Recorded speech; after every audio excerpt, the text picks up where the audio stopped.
Let me tell you something about the speakers of this session today. Sri Nikhilji Nivashkar,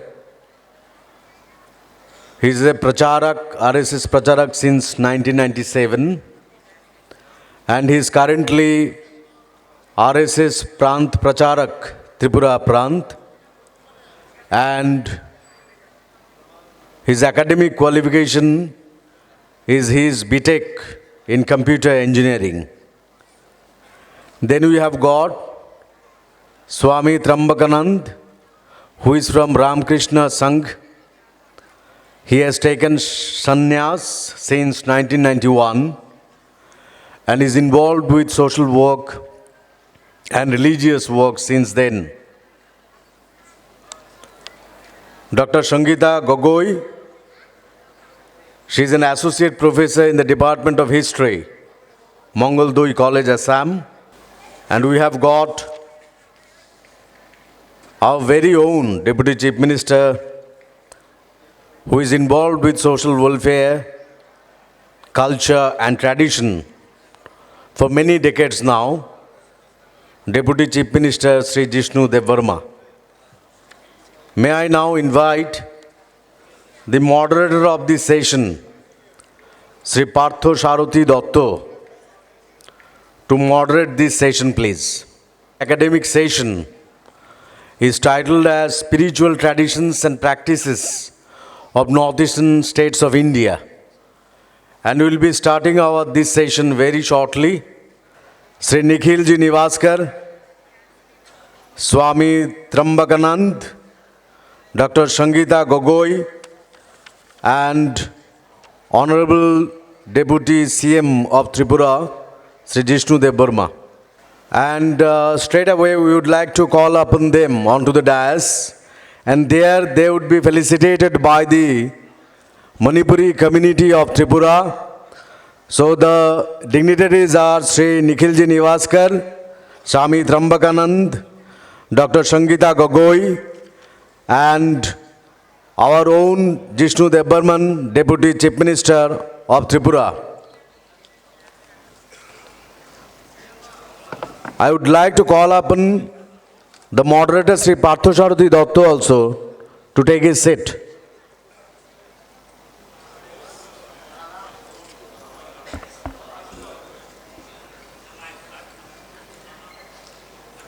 First of all, the dignitaries, the distinguished speakers, they would be felicitated by our Manipuri community of Tripura. It's a very unique and special way that they are going to felicitate our distinguished speakers. Our Manipuri community right now will be felicitating our distinguished speakers, distinguished dignitaries onto the dais.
Scattered है ना, उनको है ना जगह fill up करने बोल दीजिए, क्या थोड़ा सा वो ऐसे ही रहेंगे।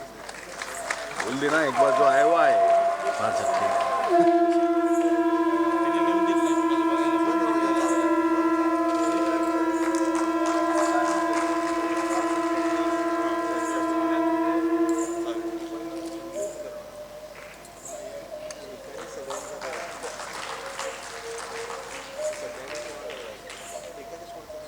Thank you, Manipuri community of our state. That was a fascinating way to felicitate all the dignitaries. And then we will be moving on to the main section.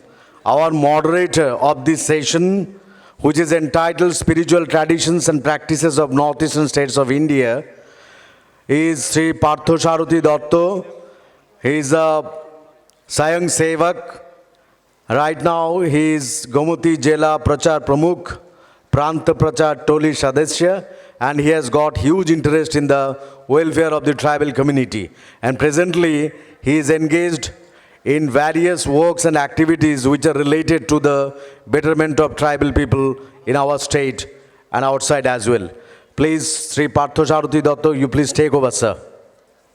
जतन खुलुम खा सबको मेरा प्रणाम।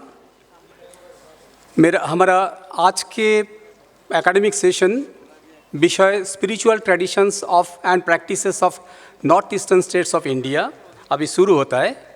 शुरू में पहले यहाँ जितने पैनलिस्ट हैं, वक्ता है, उनके थोड़ा परिचय दे देता हूँ आपको समझ के लिए। उसके बाद एक एक करके मैं वक्ताओं को बुलाएंगे, उन्होंने अपना वक्तव्य रखेंगे। हमारा प्रथम वक्ता रहेंगे श्री निखिल निवेशकर जी। व्यक्तिगत जीवन में कंप्यूटर इंजीनियर, आरएसएस प्रचारक हिसाब से उन्होंने ज्वाइन किया 1997 में। वर्तमान दायित्व उनका आरएसएस प्रांत प्रचारक त्रिपुरा प्रांत। उसके बाद हमारे वक्ता है स्वामी त्र्यंबकानंद जी। स्वामी त्र्यंबकानंद जी is from Ramakrishna Sangha. He has taken Sannyas Diksha since 1991 and is involved with social work and religious work since then.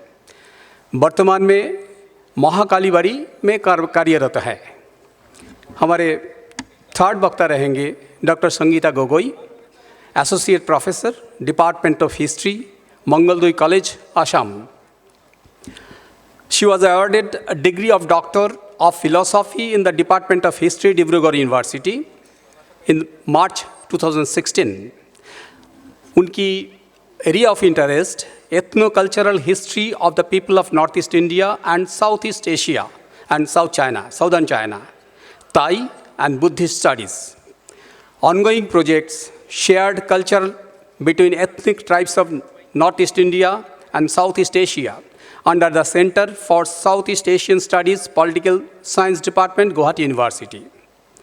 She is Honorable Chancellor of KKHSOU, Krishna Kanta Hendig State Open University, and Governor of Assam nominated member of the Board of Management.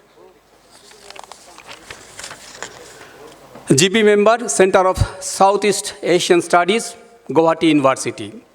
हमारे चतुर्थ वक्ता आप सब जानते हैं, respected हमारे deputy chief minister Shri Jishnudev Barman महोदय। So अभी हमारे फर्स्ट वक्ता को मैं बुलाएंगे श्री निखिल निवेश जी को। टाइम 15 मिनट उनका वक्तव्य का समय है। पूज्य चित्त महाराज जी,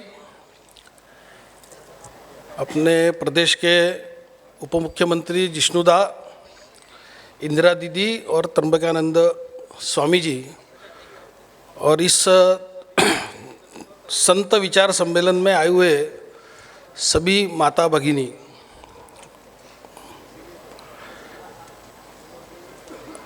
मेरे लिए बड़े सौभाग्य की बात है। मेरे ख्याल से शायद त्रिपुरा में पहली बार ही इस प्रकार का कोई संत सम्मेलन, मेरी जानकारी में जिष्णुदा और बता सकते हैं, तो पहली बार ही इस प्रकार का एक कार्यक्रम आयोजित होने जा रहा है और उसमें मुझे सहभाग लेने का एक अवसर मुझे मिला है। और उसके लिए मैं अष्टलक्ष्मी संत विचार सम्मेलन की जो टीम है उस टीम को मैं थोड़ा धन्यवाद भी देता हूँ, अभिनंदन भी करता हूँ।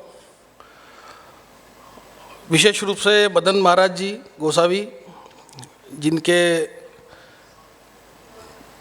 इनिशिएटिव से, प्रयासों से ये कार्यक्रम सफल हो रहा है।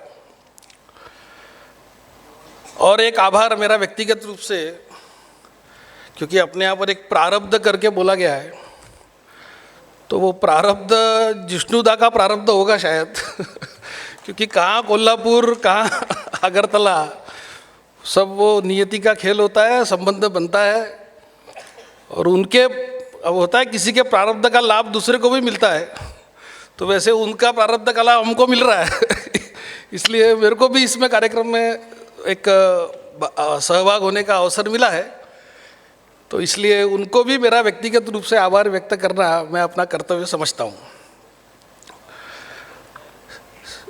अपने इस प्रकार के जब भी कोई कार्यक्रम होते हैं, क्योंकि उन्होंने प्रार्थना ने 15 मिनट ही बोल दिया है, इसलिए मुझे थोड़ा सा घड़ी को भी बार बार देखना पड़ेगा। तो इस प्रकार के जब भी कार्यक्रम होते हैं तो मेरे मन में 3 बातें हमेशा आती हैं, और उन बातों का ही ध्यान रख के सारी विषय विचार रखना,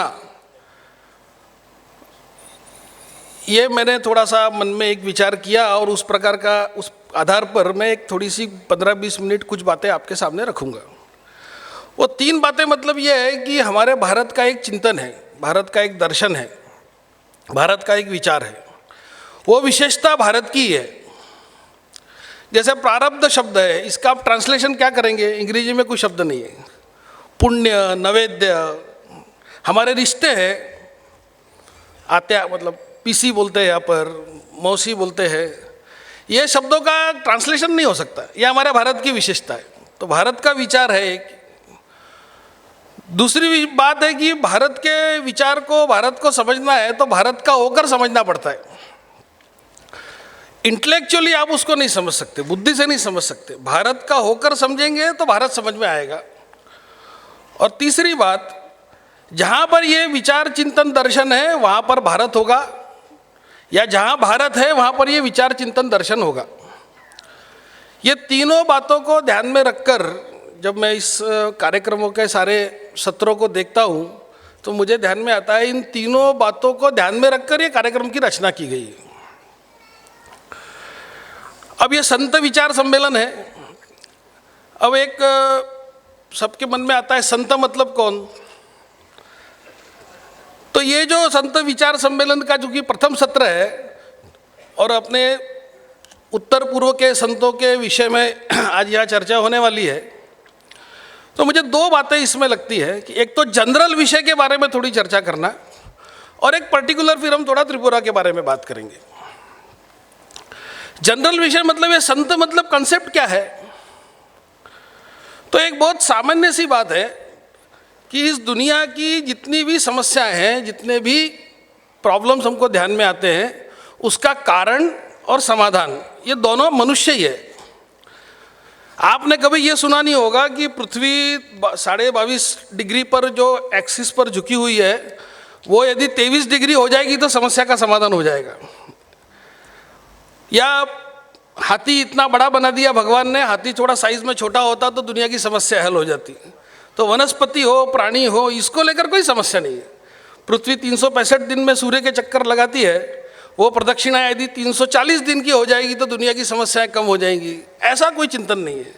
मनुष्य कैसा व्यवहार करेगा, मनुष्य का आचरण कैसा होगा, मनुष्य की कामनाएं हैं, मनुष्य की बुद्धि विकसित है, उसकी इच्छाएं हैं, वो अपनी इच्छाओं को, अपनी कल्पनाओं को साकार करने की ताकत रखता है, और यहीं से सारी समस्याएं खड़ी होती हैं। तो मनुष्य का व्यवहार, मनुष्य का आचरण अच्छा कैसे बने, इसको लेकर दुनिया भर में चिंता है। और वो ठीक करने के लिए व्यक्ति भी हुए, विचार भी हुए, व्यवस्थाएं भी बनी।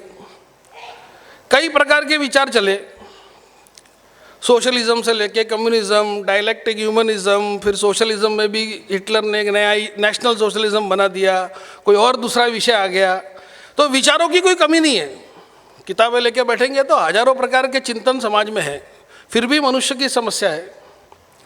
व्यवस्थाओं की दृष्टि से देखेंगे तो हजारों प्रकार की व्यवस्था है, शासन की व्यवस्थाएं बनाई गई हैं, कई प्रकार की बनी नहीं बन रही हैं, कहीं ऑटोक्रेसी है, कहीं डेमोक्रेसी है। उसके बाद भी ध्यान में आ रहा है व्यवस्थाएं तो है बहुत सारी, पूजा पद्धतियाँ बहुत सारी है, संप्रदाय बहुत सारे हैं, लेकिन ये सब होने के बाद भी कई प्रकार के महापुरुष हो गए, व्यक्ति भी कई प्रकार के हो गए, एक से बढ़कर एक श्रेष्ठ। लेकिन समाज जीवन में सतत रूप से समाज में व्यक्ति ठीक से काम करे, व्यक्ति का आचरण ठीक रहे, व्यक्ति का व्यवहार ठीक रहे, व्यक्ति का सोचने का तरीका ठीक रहे, ये कैसे होगा? इसको लेकर भारतीय संस्कृति ने, अपनी हिंदू संस्कृति ने इसका समाधान बहुत अच्छा बताया कि समाज जीवन में एक संत व्यवस्था खड़ी की। अब ये संत कौन होता है? तो जो सामान्य व्यक्ति जैसा दिखता है लेकिन वो सामान्य नहीं है। हमारे यहाँ षड रिपु बताए गए, 6 शत्रु, काम क्रोध मद लोभ मोह मत्सर, इन सब से ऊपर उठकर वो व्यवहार करता है।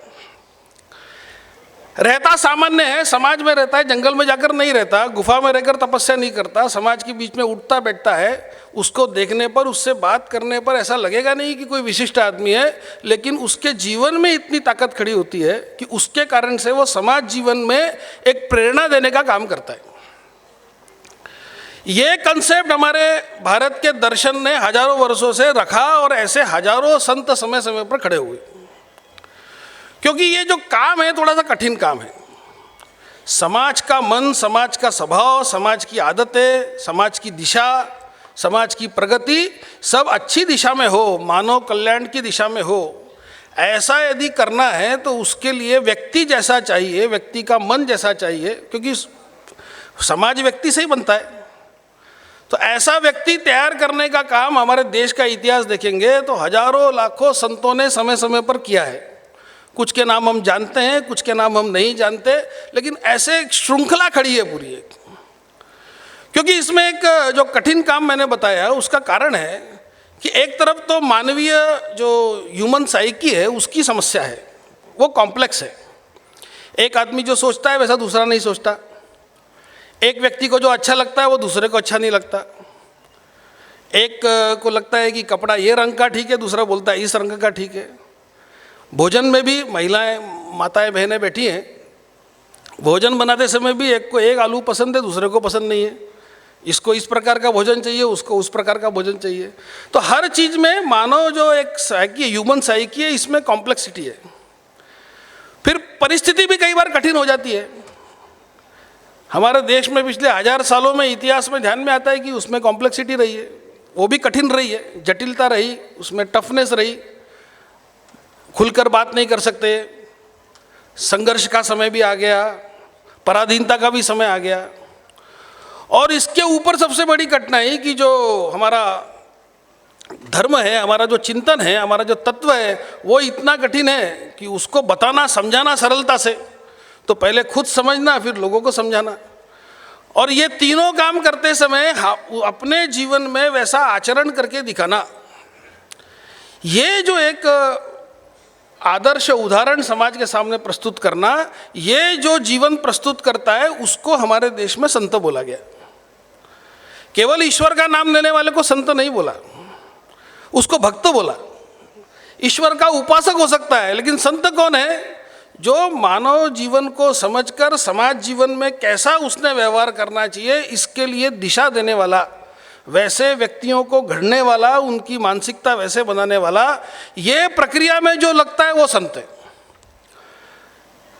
इसलिए हमारे यहाँ जो पूरे देश का इतिहास देखेंगे तो कहीं रमण महर्षि होंगे, कहीं पर रामदास स्वामी होंगे, कहीं पर ज्ञानेश्वर महाराज होंगे, कहीं पर हरिहर बुक्क होंगे, उन लोगों ने, कहीं पर शंकर देव, माधव देव होंगे, इन्होंने किया क्या? कहीं पर रामकृष्ण परमहंस होंगे। तो इन्होंने समाज की उस प्रकार की मानसिकता बनाने का काम किया है ना। हम सब जानते हैं, इसलिए उदाहरण देता हूँ। रामकृष्ण परमहंस नटी विनोदिनी को दीक्षा देते हैं। रामकृष्ण परमहंस के साथ जीके घोष भी बैठते हैं।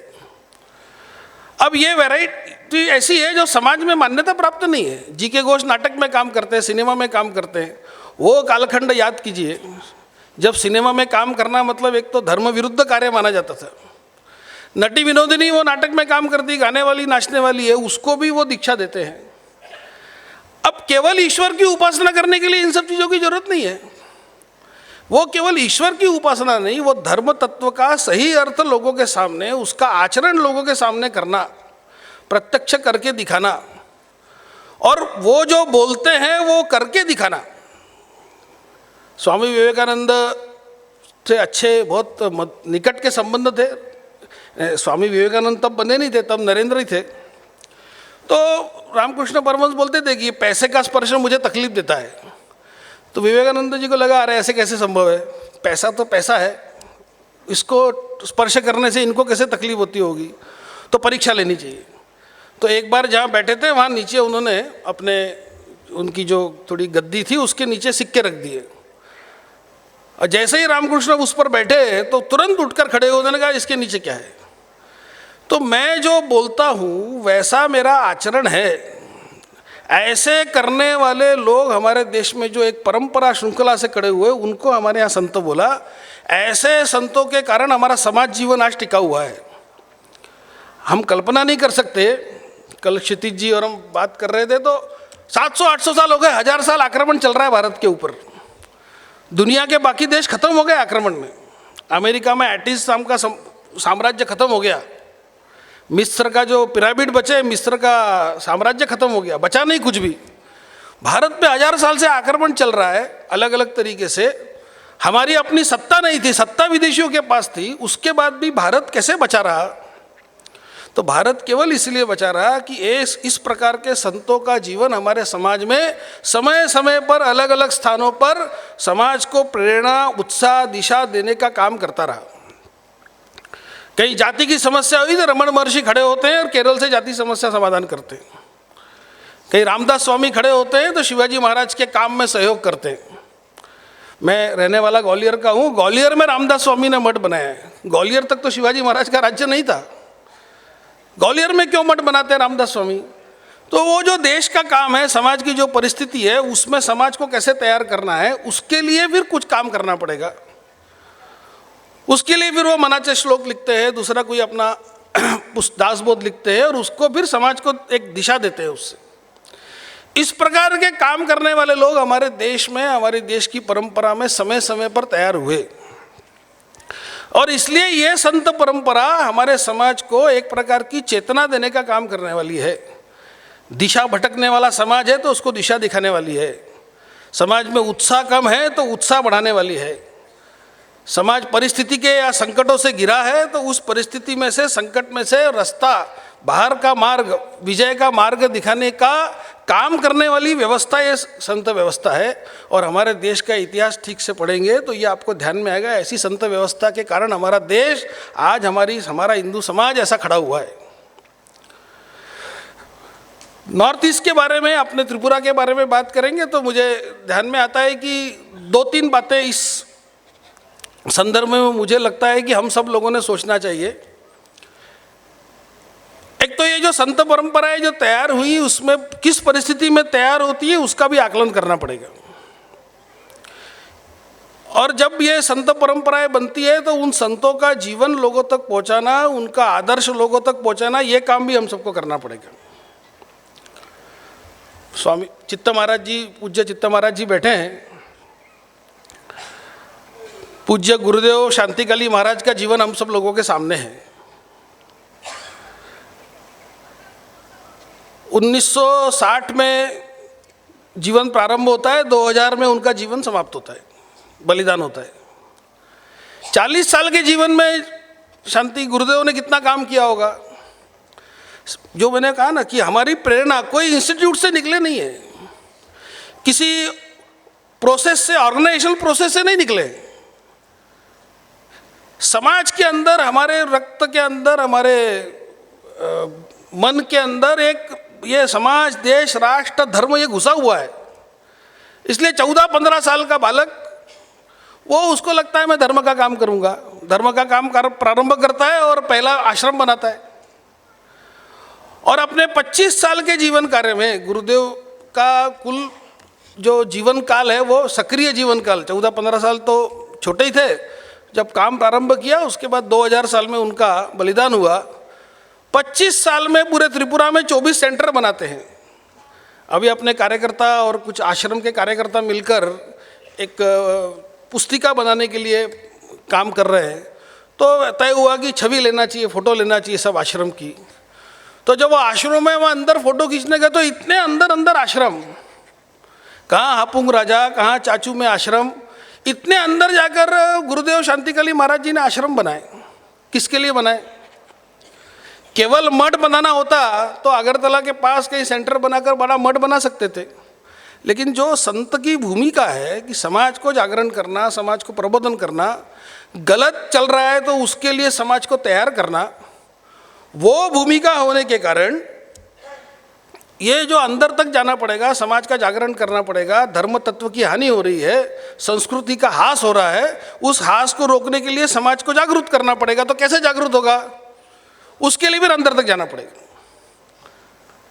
यानी कैसा परिस्थिति में काम किया होगा, स्वयं चित्त महाराज जी ने बताया। हापुंग राजा में गए, गयादा भी थे उनके साथ, तो 135 TSR लेके जाना पड़ा था।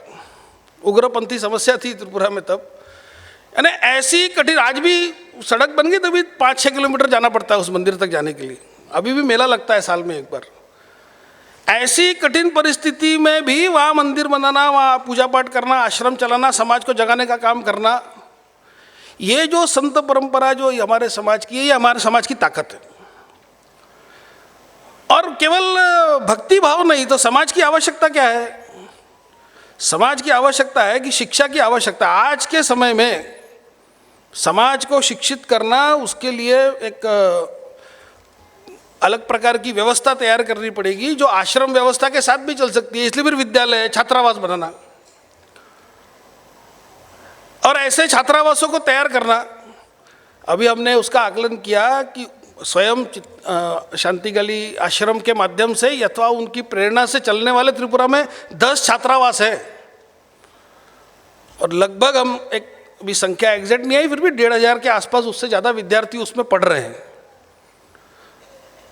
ये किसके भरोसे चल रहे हैं?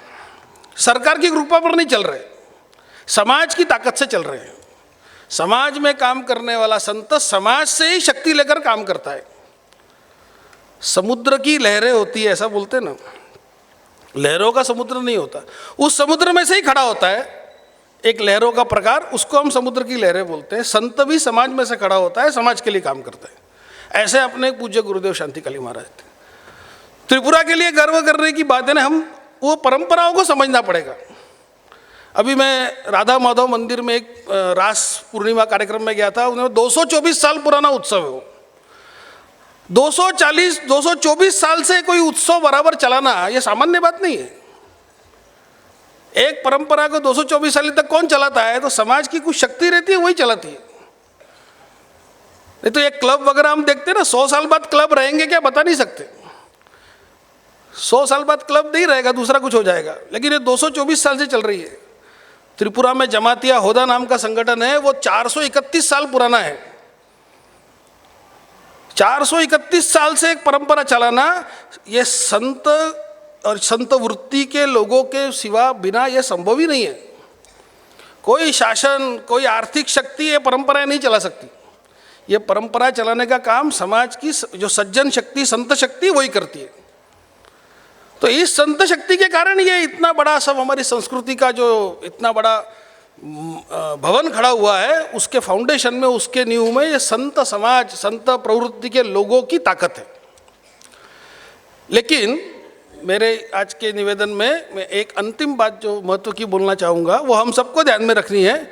वो ये है, वो विशेष रूप से पूरे भारत के लिए भी है, लेकिन एक पूर्वोत्तर के लिए हमको उसका विशेष विचार करना पड़ेगा। वो ये है कि हमारी सनातन परंपरा, या हमारी जो हजारों सालों की एक सांस्कृतिक गंगा का प्रवाह जो है, इसको लेकर इसको इग्नोर करने का, इसको एलिमिनेट करने का, इसको डाइवर्ट करने का भी काम चलता है। हम जब संत परंपरा, संत प्रवृत्ति परंपरा की बात करते हैं तो उस समय हमको इस पहलू पर भी सावधान रहने की एक आवश्यकता है, जो मुझे लगता है कि संत विचार सम्मेलन में आने वाले सत्रों में एक विषय के रूप में भी आने वाली है। उसकी भी चिंता हमको करनी पड़ेगी, क्योंकि मैं सड़क पे गाड़ी चलाता हूँ तो आने वाले वाहन, मेरे से टकराने वाले वाहन कौन है इसकी भी मुझे चिंता करनी पड़ेगी। मैं भले ही अपनी साइड से चल रहा हूँ लेकिन कोई वाहन मुझे टक्कर मार सकता है। तो ये जो समाज को एलिमिनेट करने का, ऐसे संत प्रवृत्ति को एलिमिनेट करने का, डाइवर्ट करने का, इग्नोर करने का जो काम चलता है, उसके सामने भी हमको खड़ा रहना पड़ेगा। तो उसलिए इग्नोर करने का काम चलता है तो उसको हाईलाइट करना पड़ेगा। मैं कई लोगों से पूछता हूँ जमातिया हो रहा कितने साल पुराना है, लोगों को नहीं मालूम है। पूज्य गुरुदेव शांतिकाली महाराज जी ने क्या काम किया है, कहाँ कहाँ नहीं, ये हमको मालूम नहीं है। हमको नहीं मालूम है, क्यों नहीं मालूम है? क्योंकि उसको इग्नोर किया गया। उसको हाईलाइट करने का काम हमको करना पड़ेगा। पूज्य शांतिकाली गुरुदेव का बलिदान मतलब वो उस प्रकार की प्रवृत्ति को एलिमिनेट करने का भी काम होता है, क्योंकि वो जब तक रहेंगे, जब तक पुष्प रहेगा तो सुगंध देगा ही। पुष्प का नेचुरल काम है, स्वाभाविक कर्म है। वो पुष्प को ही तोड़ दीजिए तो सुगंध कैसे देगा? ये भी एक काम हमारे यहाँ हुआ है। और तीसरा है उसको डाइवर्ट करना, उसका रूपांतरण कर देना, उसकी बात को बदल देना, हमारे अंदर विस्मरण पैदा करना। मैं एक राम मंदिर के विषय में मैं कुछ लोगों से बात करने गया था, तो एक सज्जन मुझे मिले, खोवाई के थे। उन्होंने कहा कि राम से हमारा संबंध क्या है?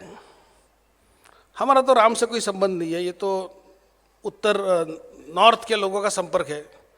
तो मैंने उनसे मजाक में ही पूछा कि त्रिपुरा में एक बड़े नेता हो गए, कम्युनिस्ट पार्टी के रहे, उप मुख्यमंत्री भी रहे, उनका नाम मालूम है आपको? बोले हाँ, दशरथ देव वर्मा। बोले उनका घर कहाँ है? तो उन्होंने बताया रामचंद्र घाट में आमपुरा करके गाँव है, वहाँ के वो रहने वाले थे। मैंने कहा उनका जन्म कब हुआ? बोले मुझे नहीं मालूम। मैंने कहा आपके पास तो मोबाइल है, गूगल में देखिए। तो उन्होंने गूगल में सर्च किया तो 1916 में उनका जन्म हुआ। मैंने कहा 1916 में आमपुरा में क्या स्थिति रही होगी? उनकी माताजी बहुत पढ़ी लिखी थी क्या? बहुत स्कूल थे क्या वहाँ आसपास? रेडियो टीवी तो तब प्रश्न ही नहीं उठता, समाचार पत्रिकाएं भी नहीं थी। तो उनकी माँ भी 15-20 साल 25 साल ऐसी रही होगी कुछ। 1916 में एक 20-22 साल की एक महिला जिसको एक पुत्र प्राप्ति होती है, उसको अपने बेटे का नाम दशरथ रखने की इच्छा क्यों होती है? ये दशरथ नाम उसके मन में कहाँ से आता है? कोई किताब नहीं पढ़ी उसने, कोई उसने टीवी नहीं देखा कि चलो रामायण देखा था इसलिए बेटे का नाम दशरथ रख दिया, ऐसा कुछ नहीं था। तो हमारी परंपरा में से जो आ रहा है वो तोड़ने की कोशिश होती है, और वो तोड़ने की कोशिश इतनी भयानक होती है जिसको हमको ध्यान में नहीं आता। अभी मैं एक तथ्य पढ़ रहा था तो हम सबको ध्यान में रखना चाहिए, इसलिए उदाहरण दे रहा हूं। 1941 के सेंसस में, आप बता देना मेरे को, 15 मिनट हो जाए तो इशारा कर देना, नहीं तो ध्यान नहीं रहेगा। 1941 के सेंसस में मिजो नाम का कोई शब्द ही नहीं था। 300 लोगों ने लिखा हम मिजो थे। 41 के सेंसस ब्रिटिश ने किया। वो लुसाई हिल था, त्रिपुरा का एक हिस्सा हुआ करता था लुसाई हिल, वो लुसाई बोलते थे अपने आप को। एक फैब्रिकेटेड फोर्सिबली एक मिजो आइडेंटिटी खड़ी करते करते करते उसको आज मिजो बना दिया। हमारी आइडेंटिटी को नष्ट करने का एक प्रयत्न चलता है। हमारी आइडेंटिटी 4000 साल से जुड़ी हुई है, उसका सिंहासन यहाँ रखा हुआ है, युधिष्ठिर ने दिया हुआ हमारे सामने है। तो ये जो हमारी संत प्रवृत्ति और संत परंपरा को तोड़ने का, उसको मोड़ने का, उसको दबाने का, उसको गलत अर्थों में प्रस्तुत करने का जो काम चलता है, मुझे ऐसा लगता है इस संत विचार सम्मेलन में हम सब आए हुए जो सहभागी लोग हैं उनको ये भी ध्यान रखना पड़ेगा।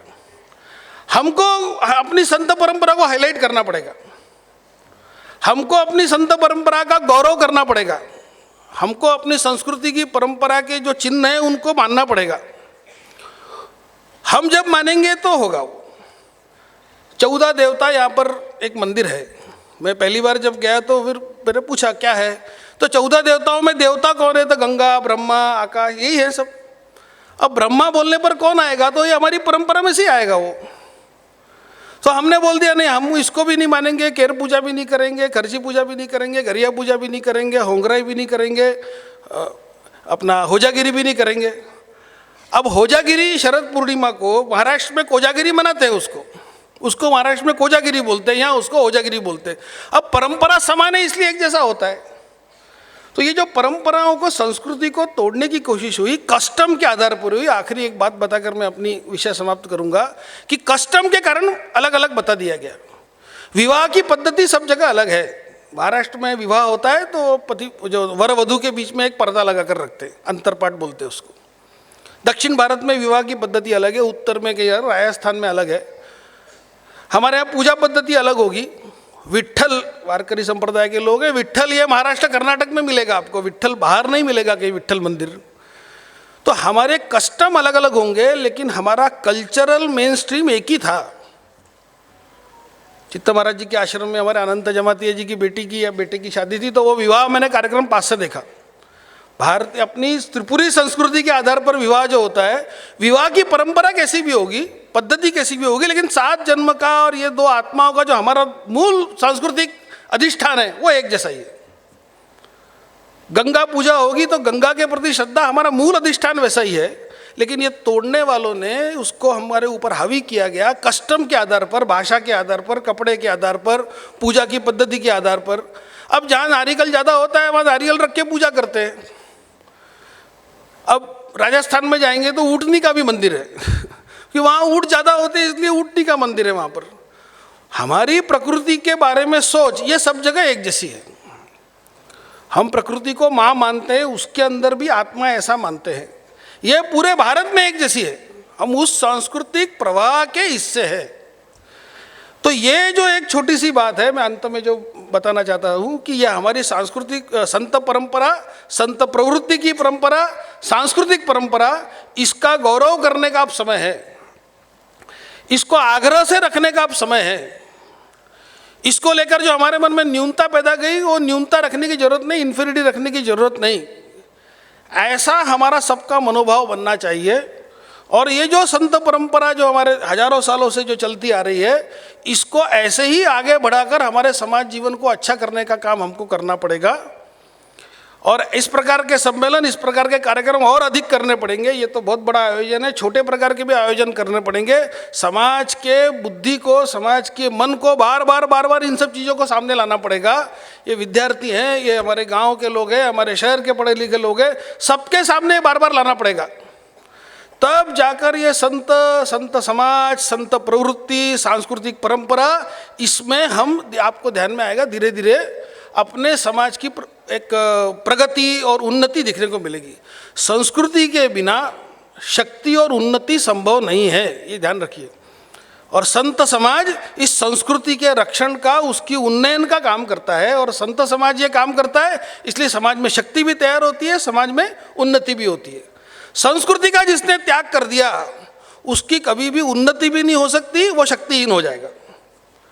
तो ये जो संत परंपरा का जो महत्व है, ये इस कार्यक्रम के माध्यम से आप सबके सामने रखने का एक अच्छा प्रयास हमारे सब मदन महाराज जी और इन सब लोगों ने मिलकर किया है। मैं उनको धन्यवाद देते हुए, उनका अभिनंदन करते हुए और उनका आभार व्यक्त करते हुए अपने बात को समाप्त करता हूँ।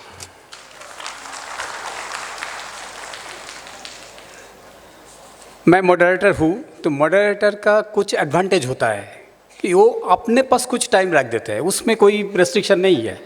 जैसे वक्ताओं का 15 मिनट का रेस्ट्रिक्शन है, मेरे लिए कोई रेस्ट्रिक्शन नहीं है। तो कोई वक्ता अगर कुछ ज़्यादा बोले तो मैं मेरे ओर से कुछ टाइम उनको दे देता हूँ। ये एक बात है।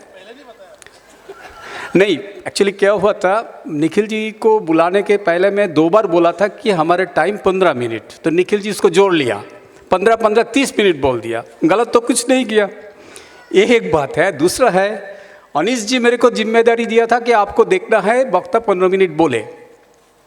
अगर कोई वक्ता बोलते समय लक्ष्मण रेखा क्रॉस कर जाए, उसका पेनाल्टी क्या होगा, अनीश जी मेरे को नहीं बोला, तो मैं कुछ पेनाल्टी नहीं करेंगे। मैं तीसरा एक कारण है, मैं निखिल जी को नहीं रोका, क्योंकि देखिए चिंता गंगा एक है, जैसे उन्होंने एक थोड़ी देर बोलने पर ना, हमारा सनातन सिस्टम के गंगा बहती है, तो चिंता स्रोत जब वक्ता बोलते हैं उसके अंदर भी एक चिंता स्रोत गंगा चलते हैं। उसको मैं रोकूंगा तो नुकसान आपका होगा, श्रोताओं का होगा।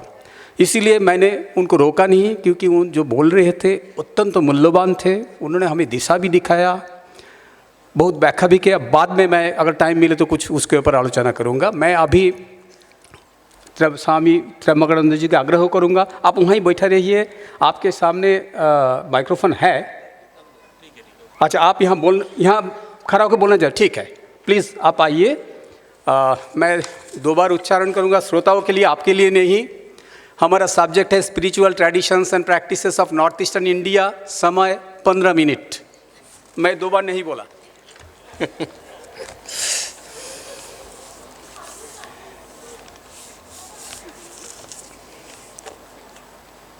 ॐ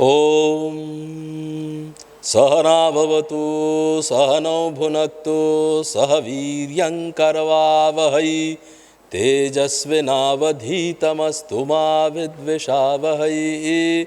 ॐ शान्तिः शान्तिः शान्तिः। हरिः ॐ ॐ ॐ ॐ।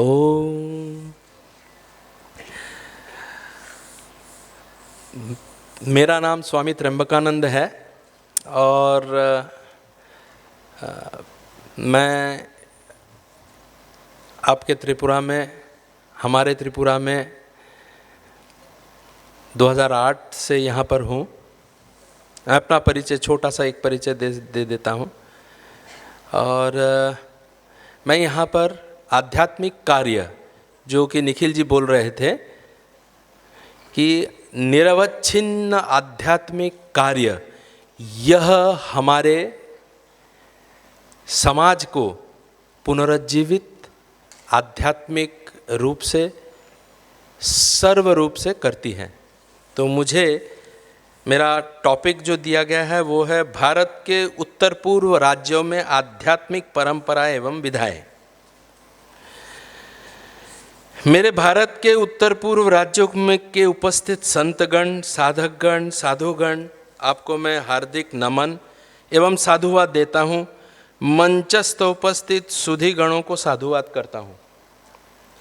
आप सबको अखंड भारतवर्ष की यह साधकों की, जीवन मुक्तों की एवं सिद्धों की पुण्य भूमि, जन्मभूमि में आपको यह एक ढाढ़स बंधाना चाहता हूँ कि हमारे भारतवर्ष की इस भूमि में आध्यात्मिक धारा निरवच्छिन्न रूप से बहेगी।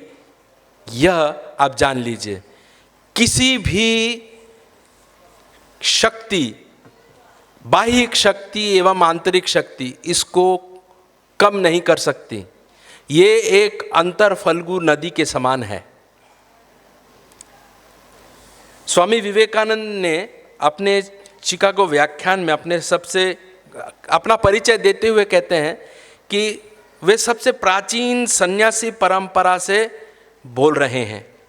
एवं वो कहते हैं, अपने बारे में कहते हुए कहते हैं, मदर ऑफ रिलीजन्स, यानी धर्मों के माँ के रूप से वो अपने आप को रिप्रेजेंट करते हैं। वो कहते हैं, मैं सबको इस बात का धन्यवाद देता हूँ कि I belong to the oldest tradition of monks. सबसे पुराने साधु परंपराओं से बोल रहे हैं। यह महान, ये जो कार्यक्रम है, आज का जो कार्यक्रम है, ये आज का कार्यक्रम इसी परंपरा का द्योतक है।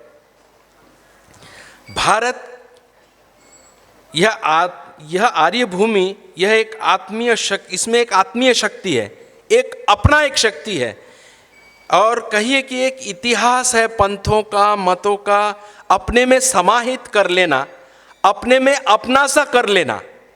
एवं जैसे कई अलग अलग सुरों में हम जैसे सा बजाते हैं, गा बजाते हैं, माँ बजाते हैं, रे बजाते हैं, लेकिन इन सब का एक विचित्र मिश्रण एक मधुर रागों को जन्म देती है। उसी तरह से विभिन्न पंथ, विभिन्न मत, विभिन्न साधन पद्धति, सब एक विभिन्न तरह के सुरों को जब हम एक साथ देखते हैं कि भारत में झंकृत होता है एक सुंदर राग, वह हम एक हैं, हम सनातनी हैं, हम सनातनी हैं, हम एक हैं।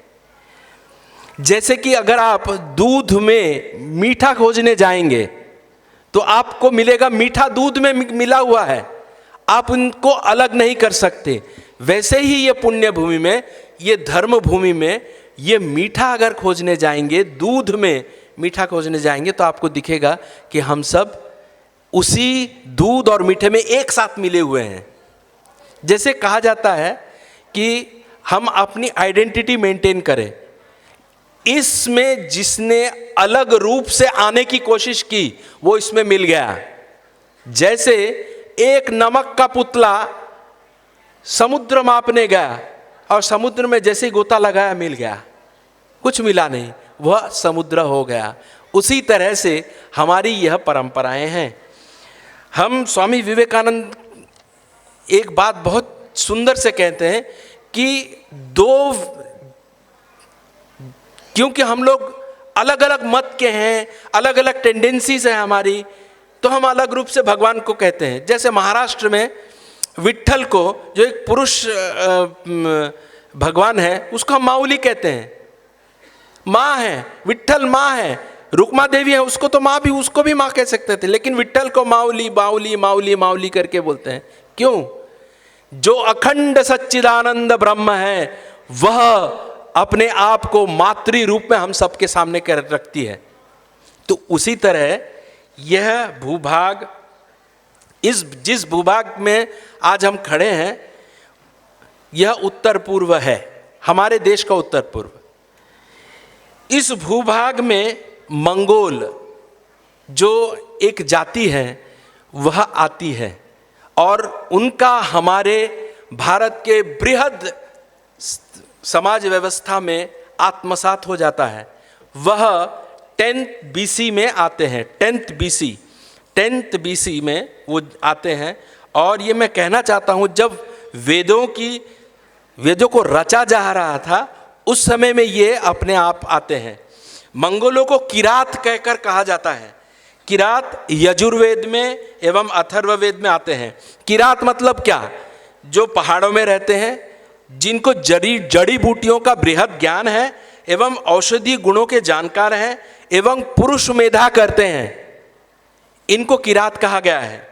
यह एक प्रकार का अपभ्रंश क्षत्रिय है, जिसको आप नकारात्मक रूप से न ले, लेकिन सामान्य रूप से सुसंस्कृत, लड़ने में माहिर, और कई देवी देवताओं को आप देखेंगे कि किरात रूप धारण किए हुए हैं। महाभारत में देखेंगे कि जब अर्जुन पशुपतास्त्र शिव से प्राप्त करने की कोशिश करते हैं, उमा महादेव दोनों किरात रूप में उनके साथ सामने आते हैं, उनके साथ युद्ध होता है, अर्जुन के साथ युद्ध होता है, और वह किरात अर्जुन को आशीर्वाद दे जाता है कि लो तुम्हारा यह पशुपतास्त्र और इसका व्यवहार करो। तो ये किरात हमारे इस स्थान से है, हमारे उत्तर पूर्व से हैं। महाबली भीम जो सर्वजित हैं, वो जब यहाँ पर आते हैं, विदेह राज्य से होकर उनका किरातों से उनका सामना होता है। हिडिंबा किरात की हैं। हमको जनरली कहा गया हिडिंबा राक्षसी है, ऐसा नहीं है। हिडिंबा किरात की हैं, उनका पुत्र घटोत्कच भी किरात ही है। रामायण में आप देखते हैं किष्किंधा कांड, किरातों का उल्लेख है। किरातों के पास सुवर्ण का बाहुल्य था, माणिक्य का बाहुल्य था, एवं वे वस्त्र बनाने में माहिर रहे हैं। वे सर पे अपने बालों को बांधा करते हैं, जो आजकल की महिलाएं टॉप नॉच करती हैं, वैसे ही उसी तरह से वो अपने सर के बालों को अपने सर पे ऐसे टॉप नॉच करके बांधा करती थी। और जब तक किरात हमारे देश में इस पुण्य भूमि में मिल गए, एक हो गए, एकीकरण हो गया, तब तक जीसस क्राइस्ट का जन्म भी नहीं हुआ। आसाम को हम जानते हैं, जो प्राग ज्योतिषपुर कहा जाता है, उसका उल्लेख महाभारत में, रामायण में, मार्कंडेय पुराण में, कालिका पुराण में, योगिनी तंत्र में एवं हर गौरी संवाद में आपको उल्लेख मिलेगा। जिसके पश्चात आप इस प्राग ज्योतिषपुर का नाम कामरूप के नाम से जाना गया है। यहाँ शिव शक्ति एवं सूर्य की पूजा की जाती है, यह परंपरा है हमारी। त्रिदेवों में शिव या रुद्र, जो कि वेदों के जन्म मूल है, वेदों के जन्म मूल कौन है? अगर किसी आपको सबको बता दे कि ये वेद किससे निकली है, शिव के श्वास से, तो वेदों के जन्म मूल जो है शिव, इनकी यहाँ पर पूजा की जाती है, शक्ति की पूजा की जाती है एवं सूर्य की पूजा की जाती है। इनमें नरक नामक जो एक कैरेक्टर है जो इन किरातों को जन्म देते हैं, वे शिव के मित्र कहे गए हैं। वर्मनों के प्रथम सूत्र पुष्य वर्मन यहीं के हैं। भास्कर वर्मन 600 सदी से लेकर 650 सदी में शिव के परम भक्त हुए हैं। ऐसा कहा जाता है कि भास्कर वर्मन का निधनपुरा ग्रंथ में उल्लेख है कि वे धर्म स्थापन के लिए जन्म हुए हैं। काम रूप में मातृपूजन का आरंभ नरक ने ही किया एवं शिव को यहाँ प्रधान रक्षक देवता करके पूजा गया है। कई लोग जैसे काकती अपने पुस्तक में the mother goddess of Kamrup में मानते हैं कि शैव पंथ की कुछ परंपरा है, जैसे शिव को मांस और मदिरा देना का भोग चढ़ाना। यह परंपरा पहले से ही किरातों में मौजूद थी। योगिनी तंत्र में काम रूप में 1,00,000 शिवलिंग होने का वर्णन है। देवी पूजन का सबसे उज्जवल नक्षत्र तथा उत्तर पूर्व में कामाख्या है और हमारे यहाँ त्रिपुरेश्वरी। जो भी आप आए हैं बाहर से, महाराष्ट्र से आए हैं, आप माता त्रिपुरेश्वरी जरूर होकर आइए। ये तंत्र की भूमि है। इसके बारे में मैं आगे और कुछ बताऊंगा, लेकिन अभी फिलहाल ये जान लीजिए कि कामाख्या एवं त्रिपुरेश्वरी शक्तिपीठ है। त्रिपुरेश्वरी दश महाविद्या का एक स्थान है और कामाख्या में माँ योनिपीठ स्थान में, यानी सोर्स ऑफ ऑल क्रिएशंस को कहा गया है। परम तत्व को माँ का स्थान देने का हमारे भारतीय परंपरा में एवं महाराष्ट्र में भी माउली कहते हैं, विट्ठल को माउली भी कहते हैं। त्रिपुरा में शिव को गौरिया बाबा कहा गया है, यानी गौरी के पति। कहीं शिव डिग्गा भी कहते हैं, जिसको शिव दुर्गा कहा जा सकता है। देववर्मन राजाओं की गुरु परंपराओं में यहाँ पर जो राजा हो गए हैं, ये देववर्मन राजा हैं। इनका हम लोग बोलते हैं, महाराष्ट्र में बोलते हैं आडनाव जो है देववर्मन होतं यांचं। तो उनके उस नाव में वो नाम में शिव, शक्ति यानी शाक्त पूजा एवं वैष्णव, इन सब की पूजा होती है। दुर्गा पूजा के प्रथम सेवायत यहाँ के राजा हैं। त्रिपुरा सुंदरी देवी जी के जो कि दश महाविद्या में एक है, उनकी तांत्रिक पूजा में सेवायत पहले राजा थे, इदानीं मुख्यमंत्री हैं। वे राज्य की देवी हैं एवं उनके भैरव त्रिपुर के साथ यहाँ पर उदयपुर में विराजमान हैं। भुवनेश्वरी मंदिर यहाँ पर दश महाविद्या का अंश है। उदयपुर में उनका एक मंदिर है जिसमें पहले नरबली हुआ करता था, आज खंडित पड़ी हुई है। आज वह मूर्ति स्थान रिक्त है एवं यहाँ आर्कियोलॉजिकल सर्वे ऑफ इंडिया के अंडर में है। ये बड़ा मजे का खेल है। मंदिर हमारा, देवी नहीं, आर्कियोलॉजिकल डिपार्टमेंट ले गई है। ना देवी की पूजा होती है, ना अर्चना होती है, बस खत्म। आपको पूजा करने की, आपको साधना पद्धत आपका बंद कर दिया गया है। यहाँ ब्रह्मा, विष्णु, महेश एवं सूर्य मंदिर है, जो कि यह बताती है कि यहाँ सभी की पूजा पद्धति की विधा है एवं पूजा होती है। कहीं कहीं चीनी प्रतीकों का भी समावेश है। यदि आप उदयपुर में जाएंगे, उदयपुर में एक शिव मंदिर है जो माँ त्रिपुरेश्वरी की भैरव है, त्रिपुर भैरव। वहाँ पर घुसने के साथ ही आप एक पत्थर की एक मूर्ति देखेंगे जो आजकल के चीनी जो ड्रैगन है, ड्रैगन जैसा बना हुआ अभी भी एक पत्थर है वहाँ पर। और जिनको इंटरेस्ट है वो जाकर देख कर आइए, वो इन्फ्लुएंस भी इसके ऊपर है। अमरपुर में चंडिका मंदिर राज्यों द्वारा किया जाता है, अब फिलहाल नहीं है। यहाँ सब लोग मिलकर सार्वजनिक पूजा की परंपरा है। यहाँ तंत्र की परंपरा प्रचलित थी, अब लोप प्राप्ति पर है। अब एवं यहाँ पुजारी शाक्ताभिषिक्त नहीं है, परंपरा से पूजा करते हैं। यहाँ पर पूजा करने के लिए ये जो त्रिपुरेश्वरी मंदिर है, यूँ कहिए कि ये पूजा शाक्त पद्धति से होता है, तो इसमें तंत्राभिषिक्त तो होना पड़ता है, तंत्र में अभिषिक्त तो होना पड़ता है, तब जाके पूजा आप कर सकते हैं। तो ये अभिलोप प्राप्त है, इसको अगर पुनर्जीवित करना है तो हमारे बच्चों को आपको तंत्र में शिक्षा दे। तंत्र बोलने से ही डर लगता है आजकल, तंत्र बोलने से अरे बाप रे क्या क्या है, क्या क्या कर रहे हैं। तंत्र मतलब ये नहीं, तंत्र मतलब एक विधा है, इट्स अ प्रोसीजर। ये प्रोसीजर से आप भगवान को प्राप्त कर सकते हैं, इसीलिए इसका निर्माण हुआ है। तो इसमें डरने की कोई बड़ी बात नहीं है, अपनी अपनी पूजा पद्धति है एंड और हमको इसको रेस्पेक्ट करना बहुत ही जरूरी है कि आप अपने तरफ से अपने तरह से पूजा कीजिए। तो हम अपने वैष्णव मत या शैव मत या विभिन्न तरह के मत, उनके रामायण मत या कहीं वेदांत मत, इनके ऊपर न थोपें, अपने अपने तरह से आप पूजा करें। इन उच्च परंपरा जिससे कि मनुष्य जीवन का अभ्युदय होगा, अब ऐसा कोई विधा यहाँ पर बचा नहीं है। आप यदि कैलाश शहर जाएंगे तो पर्वतों पे कोरे गए नक्काशों से यह आपको लगेगा कि यहाँ सूर्य वर्शिप हो चुका है, सूर्य पूजा हो चुकी है। यह सिलेट भूमि के साथ जुड़ा हुआ है एवं शैव, तांत्रिक एवं वैष्णव पंथ को अपने छाती में समाये हुए हैं। त्रिपुरा के कुछ महान साधक एवं तांत्रिकों को अपनी छाती में संजोए एवं सब कुछ जो हमें याद भी नहीं एवं काल के घर में वो सब बहुत कुछ समा गई है।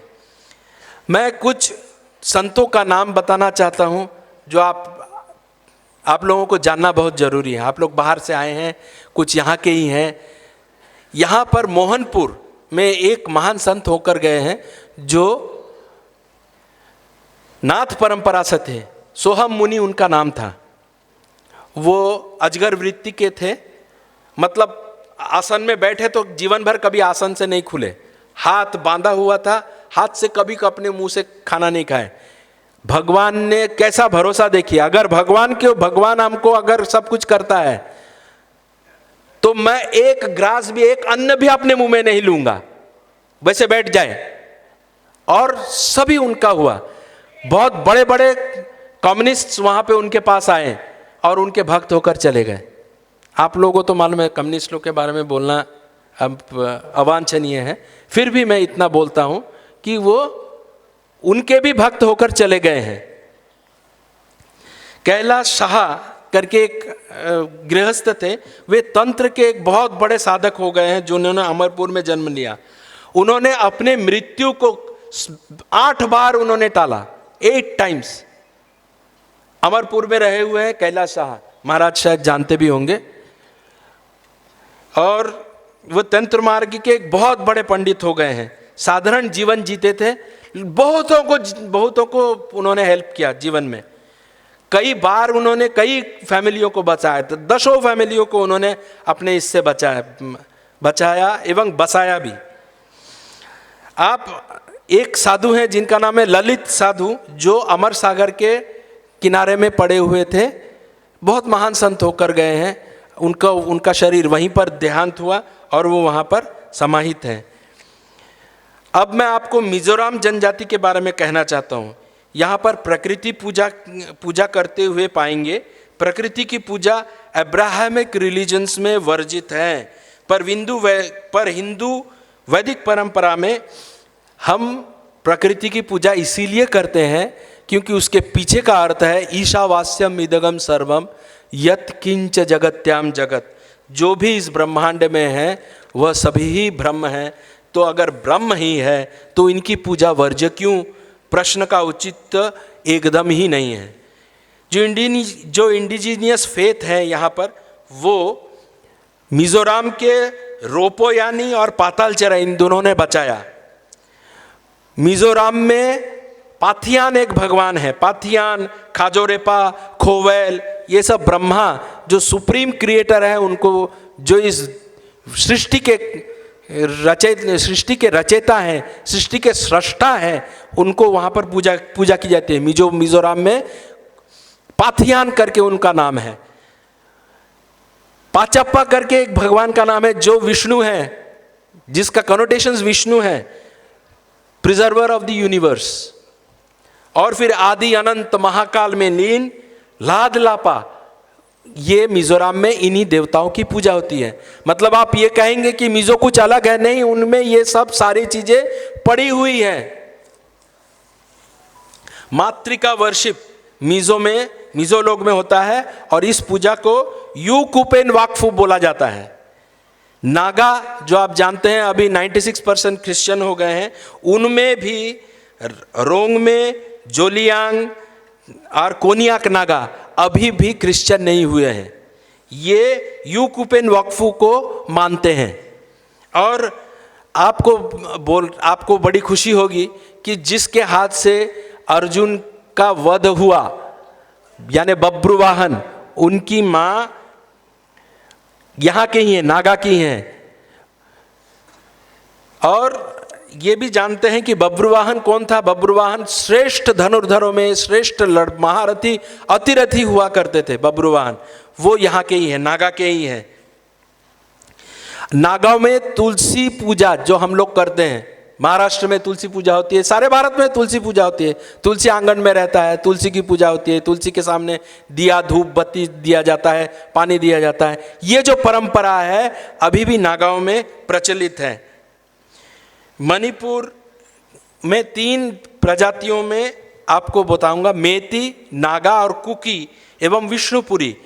इन चारों में विष्णुपुरी जो जनजाति है ये कृष्ण के पुजारी हैं। ये मूलतः कृष्ण भक्त हैं, सिर पे तिलक का धारण करते हैं। आप देखे ही होंगे, अभी भी आपने देखा होगा, वो कृष्ण की पूजा करते हैं, तिलक लगाते हैं, सर में फेटा लगाते हैं, पगड़ी लगाते हैं। और मणिपुरी नृत्य तो आपको मालूम ही है, सारे विश्व में विख्यात है। ये हिंदू धर्म के परंपराओं एवं विधाओं से एकदम जुड़े हुए हैं। ये कैसे बढ़े? मोहिबुंग पाहिबा 1709, जब 1709 से 1748 के बीच में ये मोइडुंगू पामहाइबा, इन्होंने इस हिंदू धर्म को यहाँ पर बढ़ाने का काम किया। मैती मणिपुरी अपनी रिचुअल्स जन्म से करते हैं। मैती वो मृत्यु में भी, हम लोग जैसे छठे दिन में षष्ठी पूजा करते हैं, वैसे उन लोग स्वस्ति पूजा करते हैं। जैसे हमारे यहाँ पर अन्नप्राशन होता है, वो अन्नप्राशन को चाखुम्बा करके कहते हैं, वो पूजा होती है। मैती लोग ये करते हैं। मृत्यु में भी उनकी पूजा होती है। 12वें दिन उनका श्राद्ध होता है, 13वें दिन सबको भोज दिया जाता है, वो पूरा पालन करते हैं। इनमें मणिपुरी रामायण में आप देखेंगे, रामायण एक चीज़ है जो उत्तर भारत से होकर थाईलैंड, फिर कंबोडिया, कंबोज, वियतनाम, सब यहाँ से होकर गए हैं, बर्मा इत्यादि होकर गए हैं, सब यहाँ से ही होकर गए हैं।